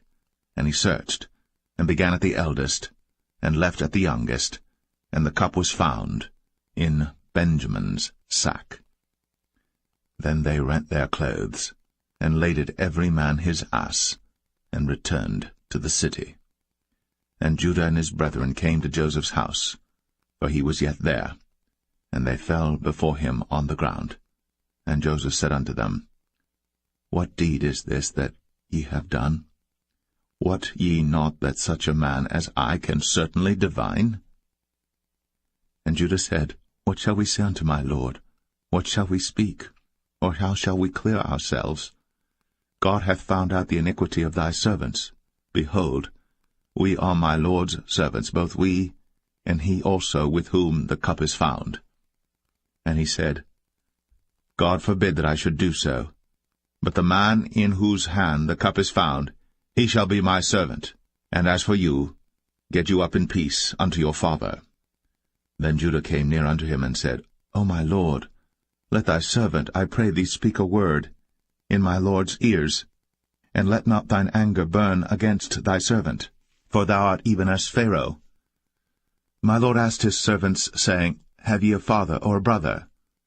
And we said unto my lord, We have a father, an old man, and a child of his old age, a little one. And his brother is dead, and he alone is left of his mother, and his father loveth him. And thou saidst unto thy servants, Bring him down unto me, that I may set mine eyes upon him. And we said unto my lord, The lad cannot leave his father, for if he should leave his father would die.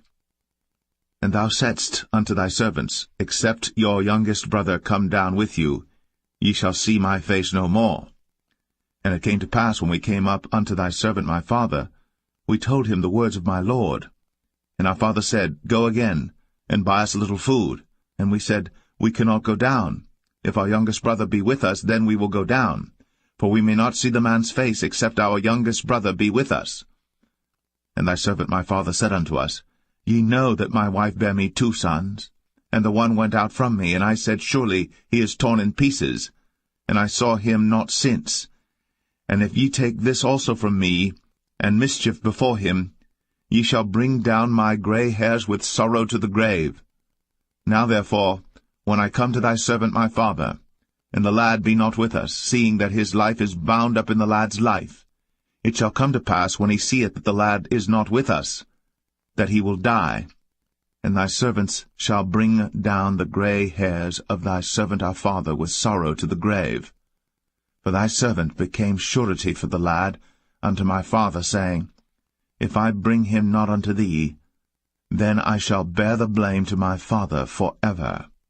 Now therefore, I pray thee, let thy servant abide instead of the lad, a bondman to my lord, and let the lad go up with his brethren. For how shall I go up to my father, and the lad be not with me, lest peradventure I see the evil that shall come on my father?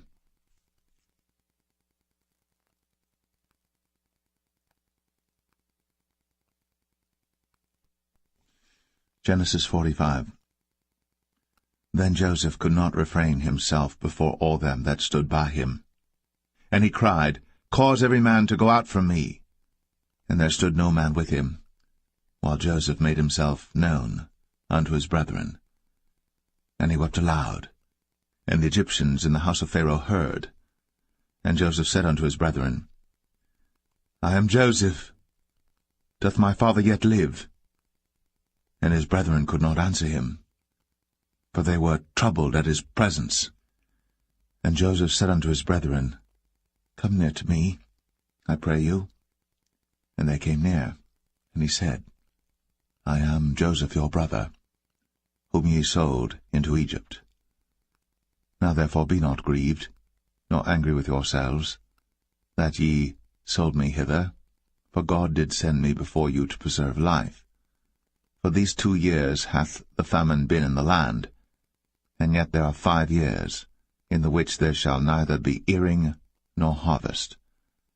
And God sent me before you to preserve you a posterity in the earth, and to save your lives by a great deliverance.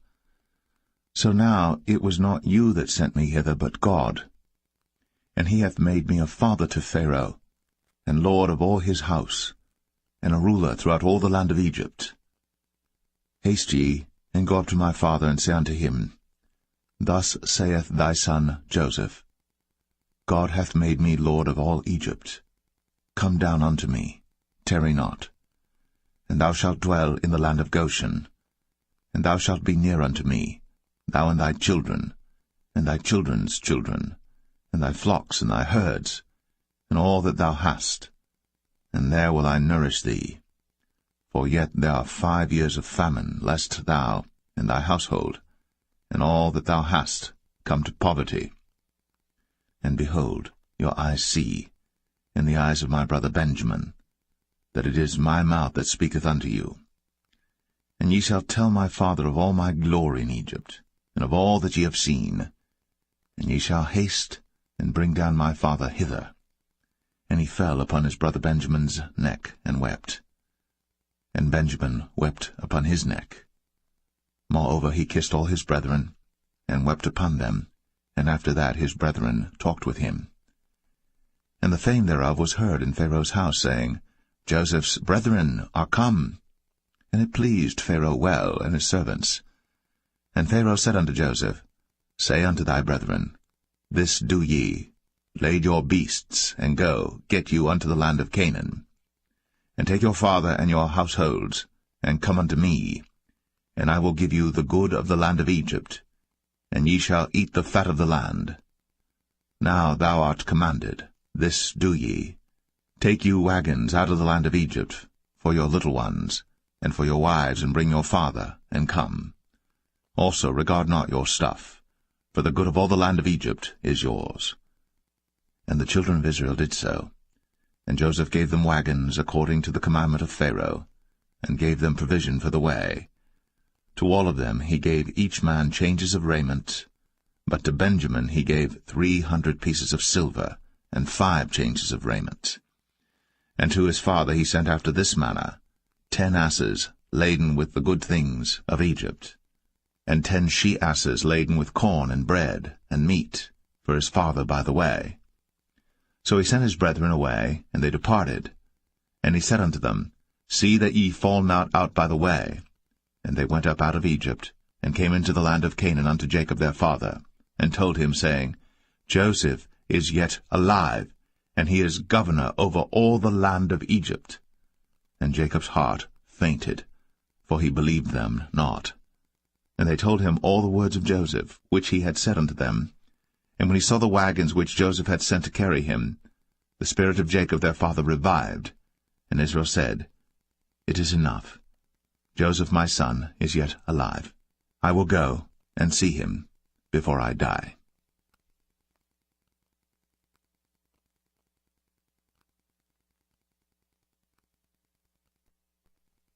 Genesis 46. And Israel took his journey with all that he had, and came to Beersheba, and offered sacrifices unto the God of his father Isaac. And God spake unto Israel in the visions of the night, and said, Jacob, Jacob. And he said, Here am I. And he said, I am God, the God of thy father.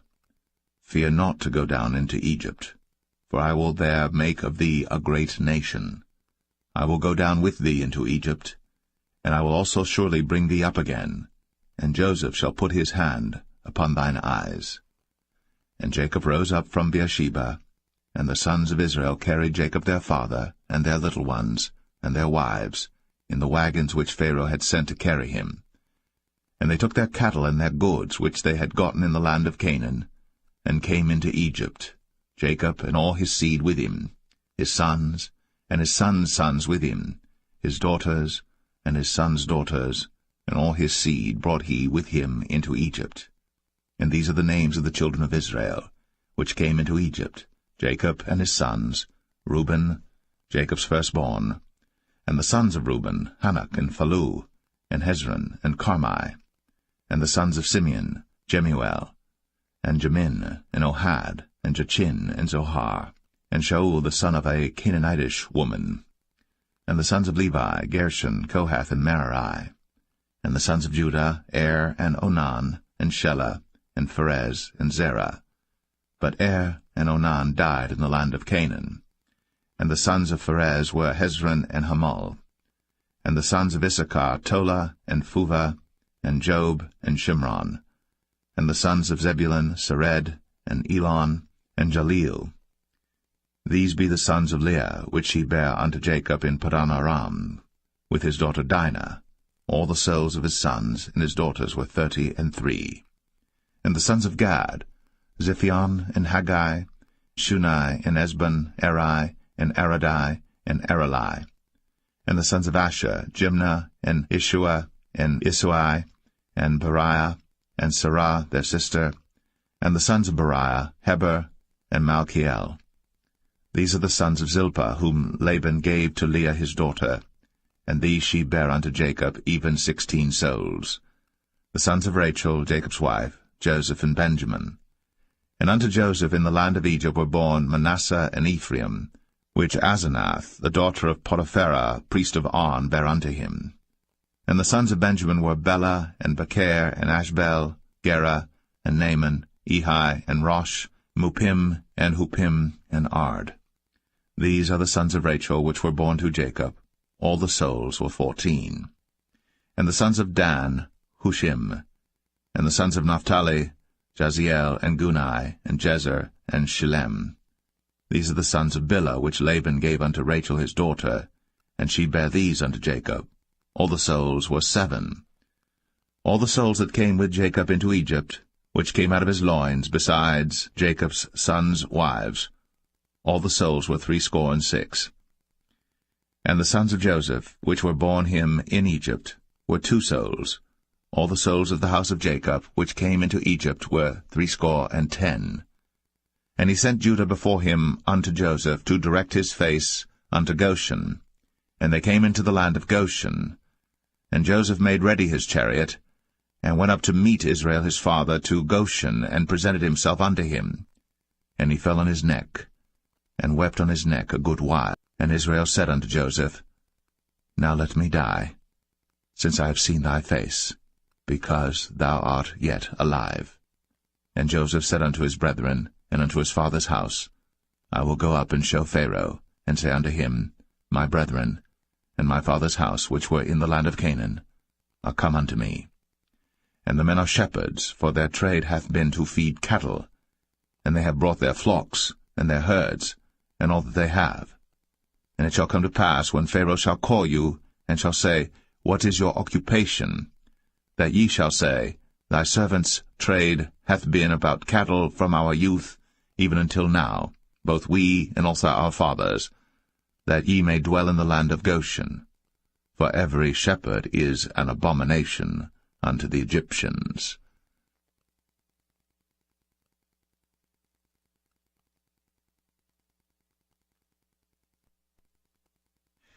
Genesis 47. Then Joseph came, and told Pharaoh, and said, My father and my brethren, and their flocks, and their herds, and all that they have, are come out of the land of Canaan, and behold, they are in the land of Goshen. And he took some of his brethren, even 5 men, and presented them unto Pharaoh. And Pharaoh said unto his brethren, What is your occupation? And they said unto Pharaoh, Thy servants are shepherds, both we and also our fathers. They said moreover unto Pharaoh, For to sojourn in the land are we come, for thy servants have no pasture for their flocks, for the famine is sore in the land of Canaan. Now therefore, we pray thee, let thy servants dwell in the land of Goshen. And Pharaoh spake unto Joseph, saying, Thy father and thy brethren are come unto thee. The land of Egypt is before thee. In the best of the land make thy father and brethren to dwell. In the land of Goshen let them dwell. And if thou knowest any men of activity among them, then make them rulers over my cattle. And Joseph brought in Jacob his father, and set him before Pharaoh. And Jacob blessed Pharaoh. And Pharaoh said unto Jacob, How old art thou? And Jacob said unto Pharaoh, The days of the years of my pilgrimage are 130 years. Few and evil have the days of the years of my life been, and have not attained unto the days of the years of the life of my fathers in the days of their pilgrimage. And Jacob blessed Pharaoh, and went out from before Pharaoh. And Joseph placed his father and his brethren, and gave them a possession in the land of Egypt, in the best of the land, in the land of Ramses, as Pharaoh had commanded. And Joseph nourished his father and his brethren, and all his father's household, with bread according to their families. And there was no bread in all the land, for the famine was very sore, so that the land of Egypt and all the land of Canaan fainted by reason of the famine. And Joseph gathered up all the money that was found in the land of Egypt and in the land of Canaan, for the corn which they bought. And Joseph brought the money into Pharaoh's house. And when money failed in the land of Egypt and in the land of Canaan, all the Egyptians came unto Joseph, and said, Give us bread, for why should we die in thy presence? For the money faileth. And Joseph said, Give your cattle, and I will give you for your cattle, if money fail. And they brought their cattle unto Joseph, and Joseph gave them bread in exchange for horses and for the flocks, and for the cattle of the herds, and for the asses, and he fed them with bread for all their cattle for that year. When that year was ended, they came unto him the second year, and said unto him, We will not hide it from my lord, how that our money is spent. My lord also hath our herds of cattle. There is not aught left in the sight of my lord, but our bodies and our lands. Wherefore shall we die before thine eyes, both we and our land? Buy us and our land for bread, and we and our land will be servants unto Pharaoh, and give us seed, that we may live and not die, that the land be not desolate. And Joseph bought all the land of Egypt for Pharaoh. For the Egyptians sold every man his field, because the famine prevailed over them. So the land became Pharaoh's. And as for the people, he removed them to cities from one end of the borders of Egypt even to the other end thereof. Only the land of the priests bought he not, for the priests had a portion assigned them of Pharaoh, and did eat their portion which Pharaoh gave them, wherefore they sold not their lands. Then Joseph said unto the people, Behold, I have bought you this day, and your land for Pharaoh. Lo, here is seed for you, and ye shall sow the land. And it shall come to pass in the increase, that ye shall give the 5th part unto Pharaoh, and 4 parts shall be your own, for seed of the field, and for your food, and for them of your households, and for food for your little ones. And they said, Thou hast saved our lives. Let us find grace in the sight of my lord, and we will be Pharaoh's servants. And Joseph made it a law over the land of Egypt unto this day, that Pharaoh should have the 5th part, except the land of the priests only, which became not Pharaoh's. And Israel dwelt in the land of Egypt, in the country of Goshen. And they had possessions therein, and grew and multiplied exceedingly. And Jacob lived in the land of Egypt 17 years. So the whole age of Jacob was 147 years. And the time drew nigh that Israel must die. And he called his son Joseph, and said unto him, If now I have found grace in thy sight, put, I pray thee, thy hand under my thigh, and deal kindly and truly with me. Bury me not, I pray thee, in Egypt, but I will lie with my fathers, and thou shalt carry me out of Egypt, and bury me in their burying place. And he said, I will do as thou hast said. And he said, Swear unto me. And he sware unto him. And Israel bowed himself upon the bed's head.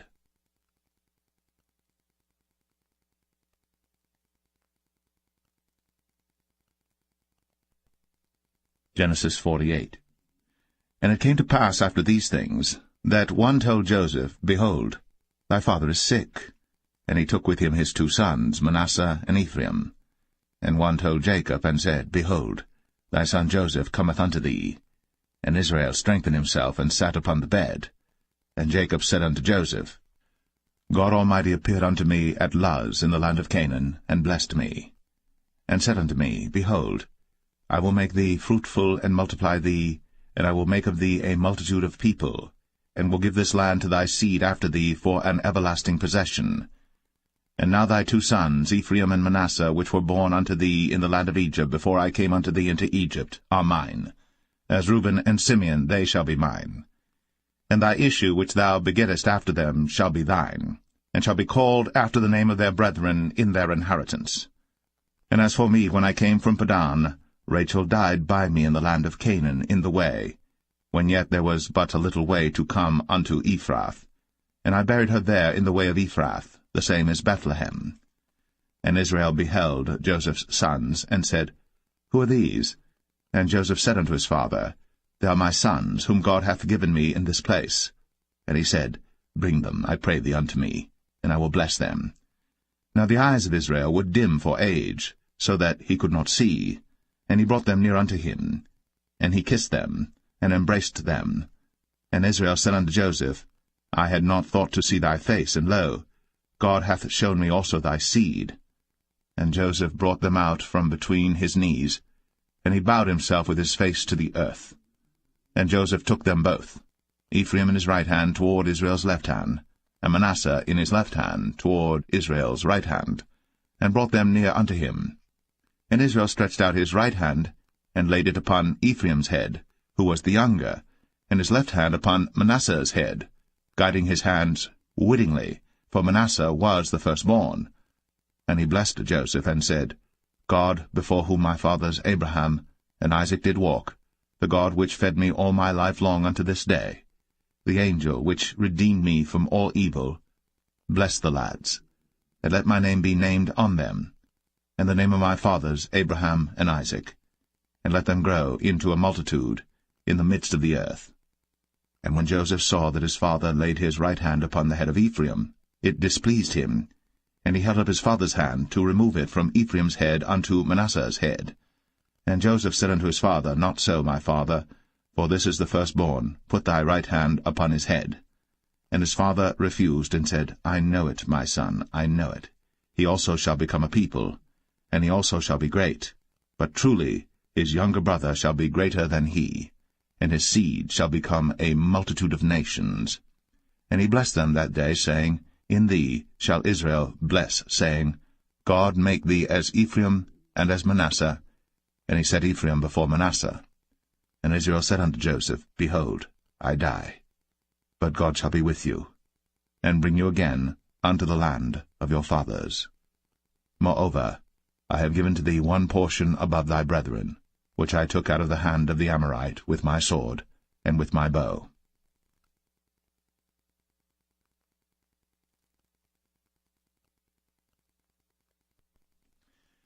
Genesis 49.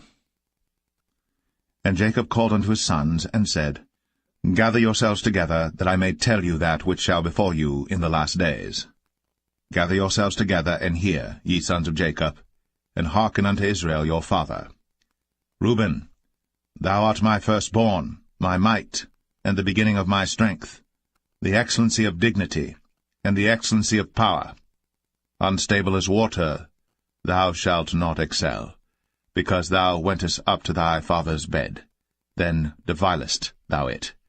He went up to my couch. Simeon and Levi are brethren. Instruments of cruelty are in their habitations. O my soul, come not thou into their secret, unto their assembly. Mine honour, be not thou united. For in their anger they slew a man, and in their self-will they digged down a wall. Cursed be their anger, for it was fierce, and their wrath, for it was cruel. I will divide them in Jacob, and scatter them in Israel. Judah, thou art he whom thy brethren shall praise. Thy hand shall be in the neck of thine enemies. Thy father's children shall bow down before thee. Judah is a lion's whelp. From the prey, my son, thou art gone up. He stooped down. He couched as a lion, and as an old lion, who shall rouse him up? The scepter shall not depart from Judah, nor a lawgiver from between his feet, until Shiloh come, and unto him shall the gathering of the people be. Binding his foal unto the vine, and his ass's colt unto the choice vine, he washed his garments in wine, and his clothes in the blood of grapes. His eyes shall be red with wine, and his teeth white with milk. Zebulun shall dwell at the haven of the sea, and he shall be for an haven of ships, and his border shall be unto Zidon. Issachar is a strong ass couching down between two burdens, and he saw that rest was good, and the land that it was pleasant, and bowed his shoulder to bear, and became a servant unto tribute. Dan shall judge his people, as one of the tribes of Israel. Dan shall be a serpent by the way, an adder in the path, that biteth the horse heels, so that his rider shall fall backward. I have waited for thy salvation, O Lord. Gad, a troop shall overcome him, but he shall overcome at the last. Out of Asher his bread shall be fat, and he shall yield royal dainties. Naphtali is a hind let loose, he giveth goodly words. Joseph is a fruitful bough, even a fruitful bough by a well, whose branches run over the wall. The archers have sorely grieved him, and shot at him, and hated him. But his bow abode in strength, and the arms of his hands were made strong by the hands of the mighty God of Jacob. From thence is the shepherd, the stone of Israel. Even by the God of thy father, who shall help thee, and by the Almighty, who shall bless thee with blessings of heaven above, blessings of the deep that lieth under, blessings of the breasts, and of the womb. The blessings of thy father have prevailed above the blessings of my progenitors, unto the utmost bound of the everlasting hills. They shall be on the head of Joseph, and on the crown of the head of him that was separate from his brethren. Benjamin shall raven as a wolf. In the morning he shall devour the prey, and at night he shall divide the spoil. All these are the 12 tribes of Israel. And this is it that their father spake unto them, and blessed them, every one, according to his blessing, he blessed them. And he charged them, and said unto them, I am to be gathered unto my people. Bury me with my fathers in the cave that is in the field of Ephron the Hittite, in the cave that is in the field of Machpelah, which is before Mamre, in the land of Canaan, which Abraham bought with the field of Ephron the Hittite, for a possession of a burying place. There they buried Abraham and Sarah his wife. There they buried Isaac and Rebekah his wife, and there I buried Leah. The purchase of the field and of the cave that is therein was from the children of Heth. And when Jacob had made an end of commanding his sons, he gathered up his feet into the bed, and yielded up the ghost, and was gathered unto his people.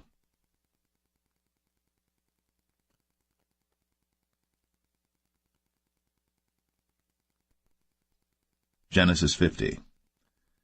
And Joseph fell upon his father's face, and wept upon him, and kissed him. And Joseph commanded his servants, the physicians, to embalm his father, and the physicians embalmed Israel. And 40 days were fulfilled for him, for so are fulfilled the days of those which are embalmed. And the Egyptians mourned for him 60 days. And when the days of his mourning were past, Joseph spake unto the house of Pharaoh, saying, If now I have found grace in your eyes, speak, I pray you, in the ears of Pharaoh, saying, My father made me swear, saying, Lo, I die. In my grave which I have digged for me in the land of Canaan, there shalt thou bury me. Now therefore let me go up, I pray thee, and bury my father, and I will come again. And Pharaoh said, Go up, and bury thy father, according as he made thee swear.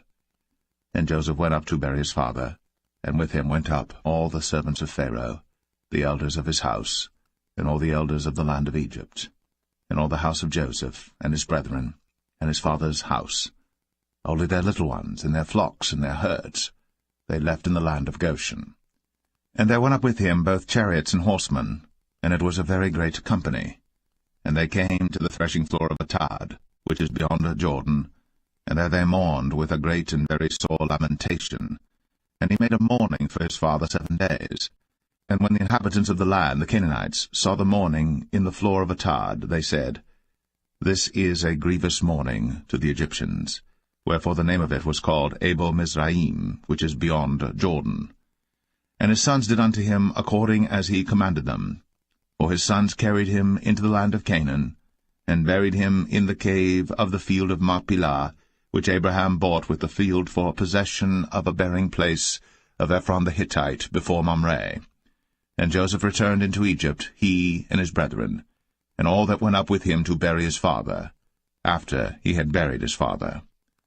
And when Joseph's brethren saw that their father was dead, they said, Joseph will peradventure hate us, and will certainly requite us all the evil which we did unto him. And they sent a messenger unto Joseph, saying, Thy father did command before he died, saying, So shall ye say unto Joseph, Forgive, I pray thee now, the trespass of thy brethren, and their sin. For they did unto thee evil, and now, we pray thee, forgive the trespass of the servants of the God of thy father. And Joseph wept, when they spake unto him. And his brethren also went and fell down before his face, and they said, Behold, we be thy servants. And Joseph said unto them, Fear not, for am I in the place of God? But as for you, ye thought evil against me. But God meant it unto good, to bring to pass, as it is this day, to save much people alive. Now therefore fear ye not, I will nourish you, and your little ones. And he comforted them, and spake kindly unto them. And Joseph dwelt in Egypt, he and his father's house. And Joseph lived 110 years. And Joseph saw Ephraim's children of the 3rd generation, the children also of Machir, the son of Manasseh, were brought up upon Joseph's knees. And Joseph said unto his brethren, I die, and God will surely visit you, and bring you out of this land unto the land which he sware to Abraham, to Isaac, and to Jacob. And Joseph took an oath of the children of Israel, saying, God will surely visit you, and ye shall carry up my bones from hence. So Joseph died, being 110 years old, and they embalmed him, and he was put in a coffin in Egypt.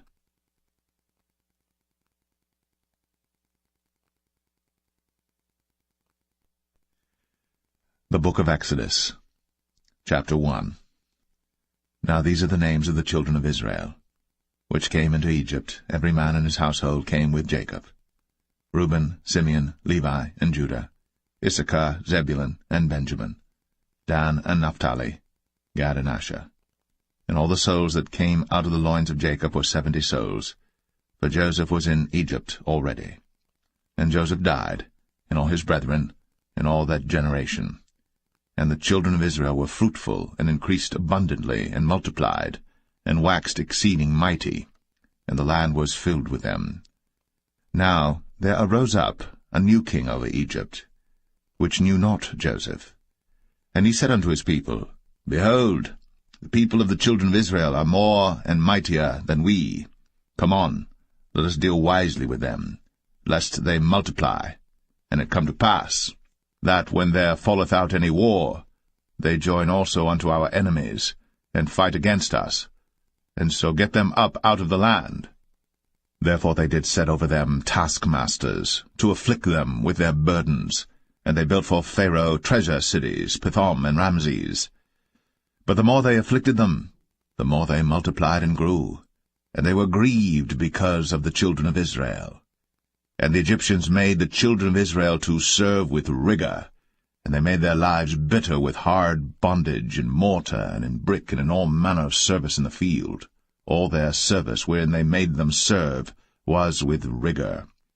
And the king of Egypt spake to the Hebrew midwives, of which the name of the one was Shiphrah, and the name of the other Puah. And he said, When ye do the office of a midwife to the Hebrew women, and see them upon the stools, if it be a son, then ye shall kill him, but if it be a daughter, then she shall live.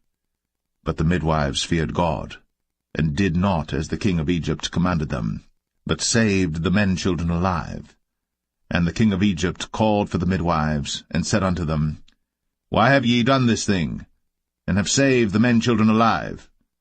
And the midwives said unto Pharaoh, Because the Hebrew women are not as the Egyptian women, for they are lively, and are delivered ere the midwives come in unto them. Therefore God dealt well with the midwives, and the people multiplied, and waxed very mighty. And it came to pass, because the midwives feared God, that he made them houses. And Pharaoh charged all his people, saying, Every son that is born ye shall cast into the river, and every daughter ye shall save alive.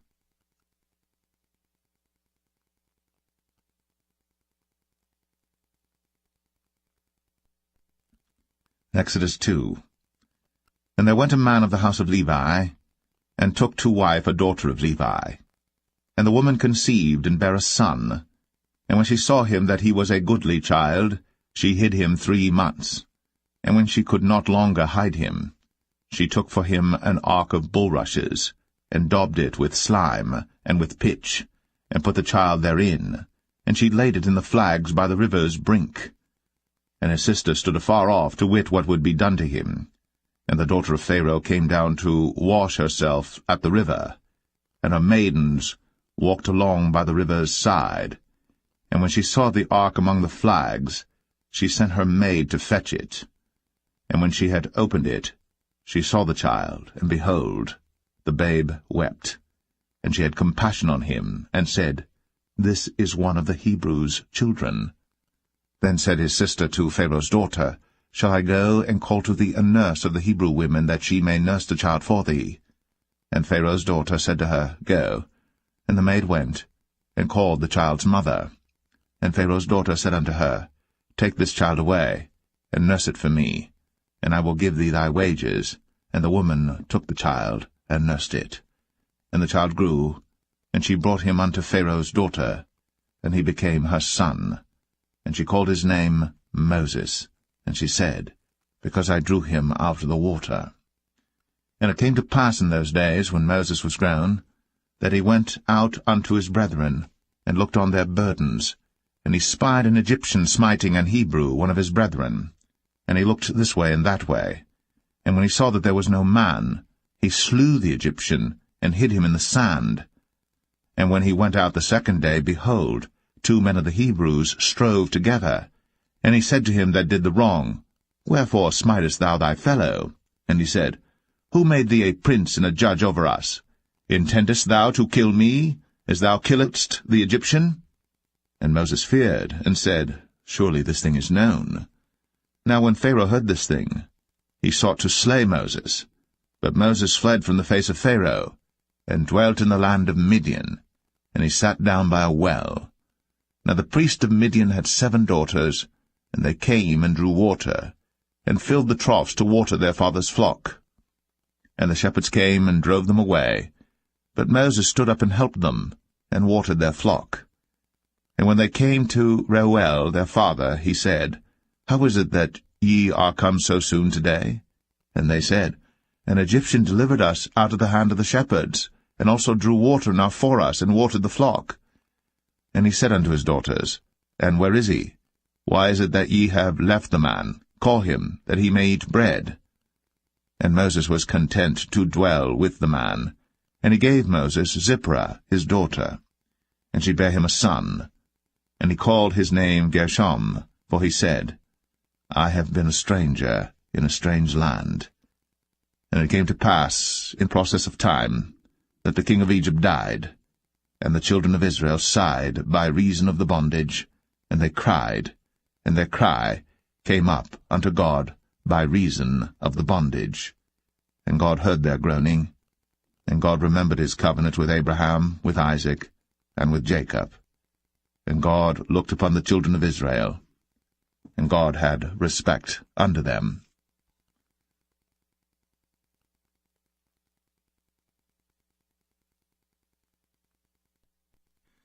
Exodus 3.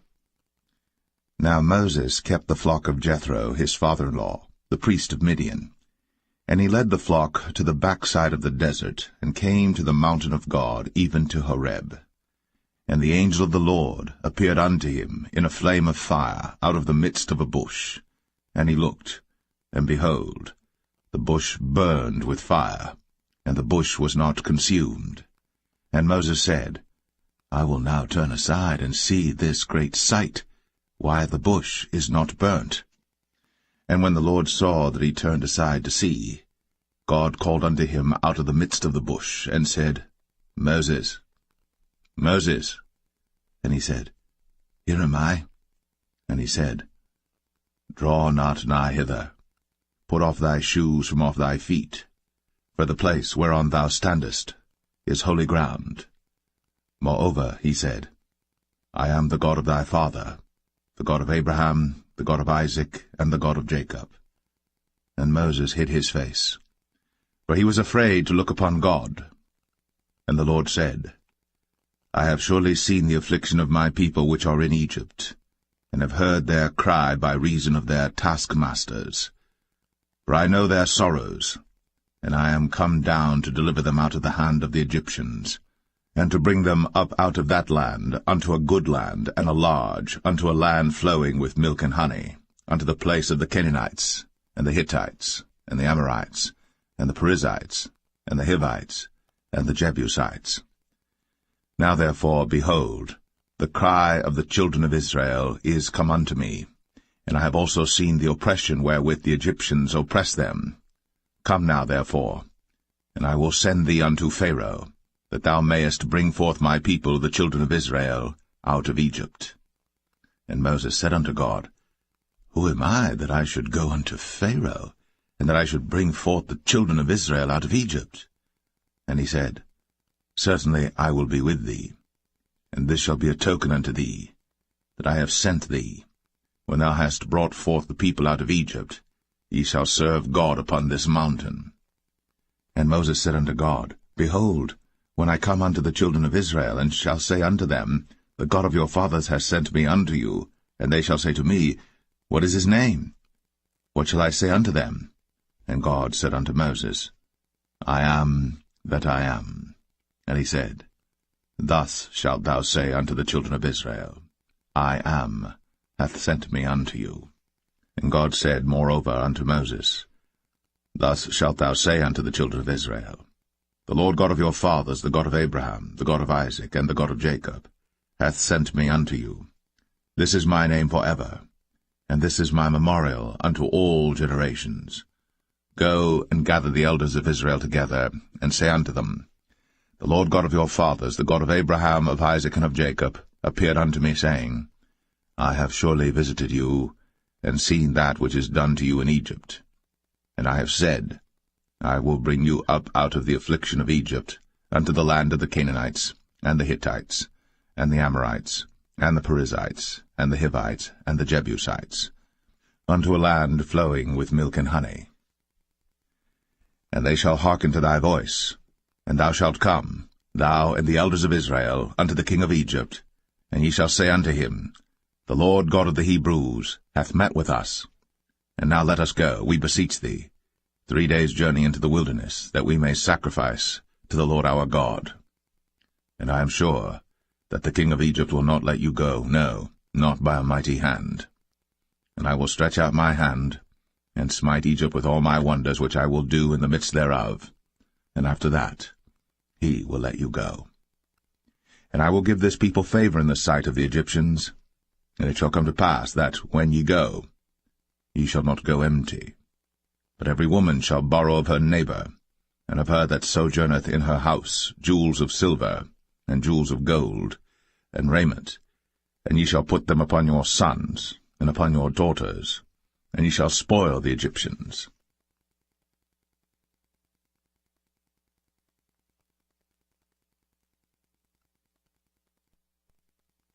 Exodus 4. And Moses answered and said, But behold, they will not believe me, nor hearken unto my voice, but they will say, The Lord hath not appeared unto thee. And the Lord said unto him, What is that in thine hand? And he said, A rod. And he said, Cast it on the ground. And he cast it on the ground, and it became a serpent. And Moses fled from before it. And the Lord said unto Moses, Put forth thine hand, and take it by the tail. And he put forth his hand, and caught it. And it became a rod in his hand, that they may believe that the Lord God of their fathers, the God of Abraham, the God of Isaac, and the God of Jacob, hath appeared unto thee. And the Lord said furthermore unto him, Put now thine hand into thy bosom. And he put his hand into his bosom. And when he took it out, behold, his hand was leprous as snow. And he said, Put thine hand into thy bosom again. And he put his hand into his bosom again, and plucked it out of his bosom. And behold, it was turned again as his other flesh. And it shall come to pass, if they will not believe thee, neither hearken to the voice of the first sign, that they will believe the voice of the latter sign.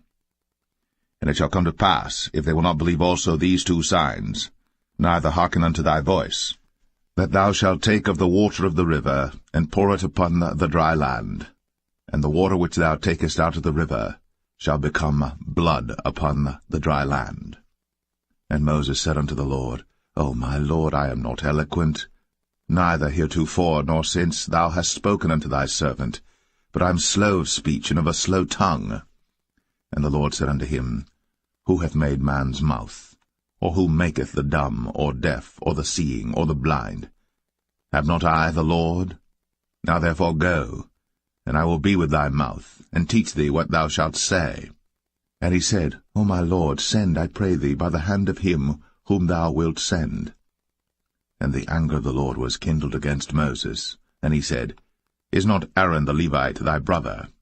I know that he can speak well, and also, behold, he cometh forth to meet thee. And when he seeth thee, he will be glad in his heart. And thou shalt speak unto him, and put words in his mouth. And I will be with thy mouth, and with his mouth, and will teach you what ye shall do. And he shall be thy spokesman unto the people, and he shall be, even he, shall be to thee instead of a mouth, and thou shalt be to him instead of God. And thou shalt take this rod in thine hand, wherewith thou shalt do signs. And Moses went, and returned to Jethro his father-in-law, and said unto him, Let me go, I pray thee, and return unto my brethren which are in Egypt, and see whether they be yet alive. And Jethro said to Moses, Go in peace. And the Lord said unto Moses in Midian, Go, return into Egypt, for all the men are dead which sought thy life. And Moses took his wife and his sons, and set them upon an ass, and he returned to the land of Egypt. And Moses took the rod of God in his hand. And the Lord said unto Moses, When thou goest to return into Egypt, see that thou do all those wonders before Pharaoh, which I have put in thine hand. But I will harden his heart, that he shall not let the people go. And thou shalt say unto Pharaoh, Thus saith the Lord, Israel is my son, even my firstborn. And I say unto thee, Let my son go, that he may serve me. And if thou refuse to let him go, behold, I will slay thy son, even thy firstborn.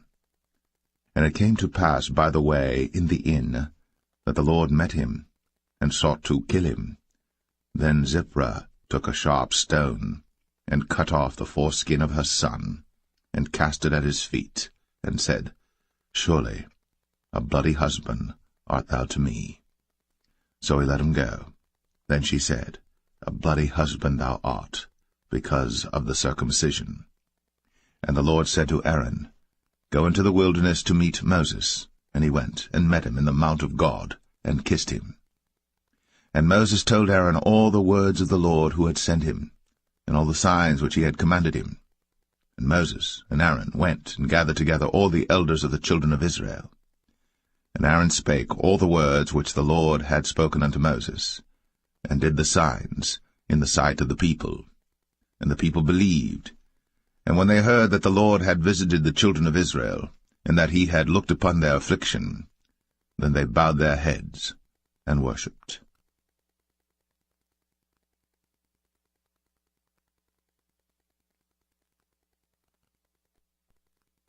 Exodus 5.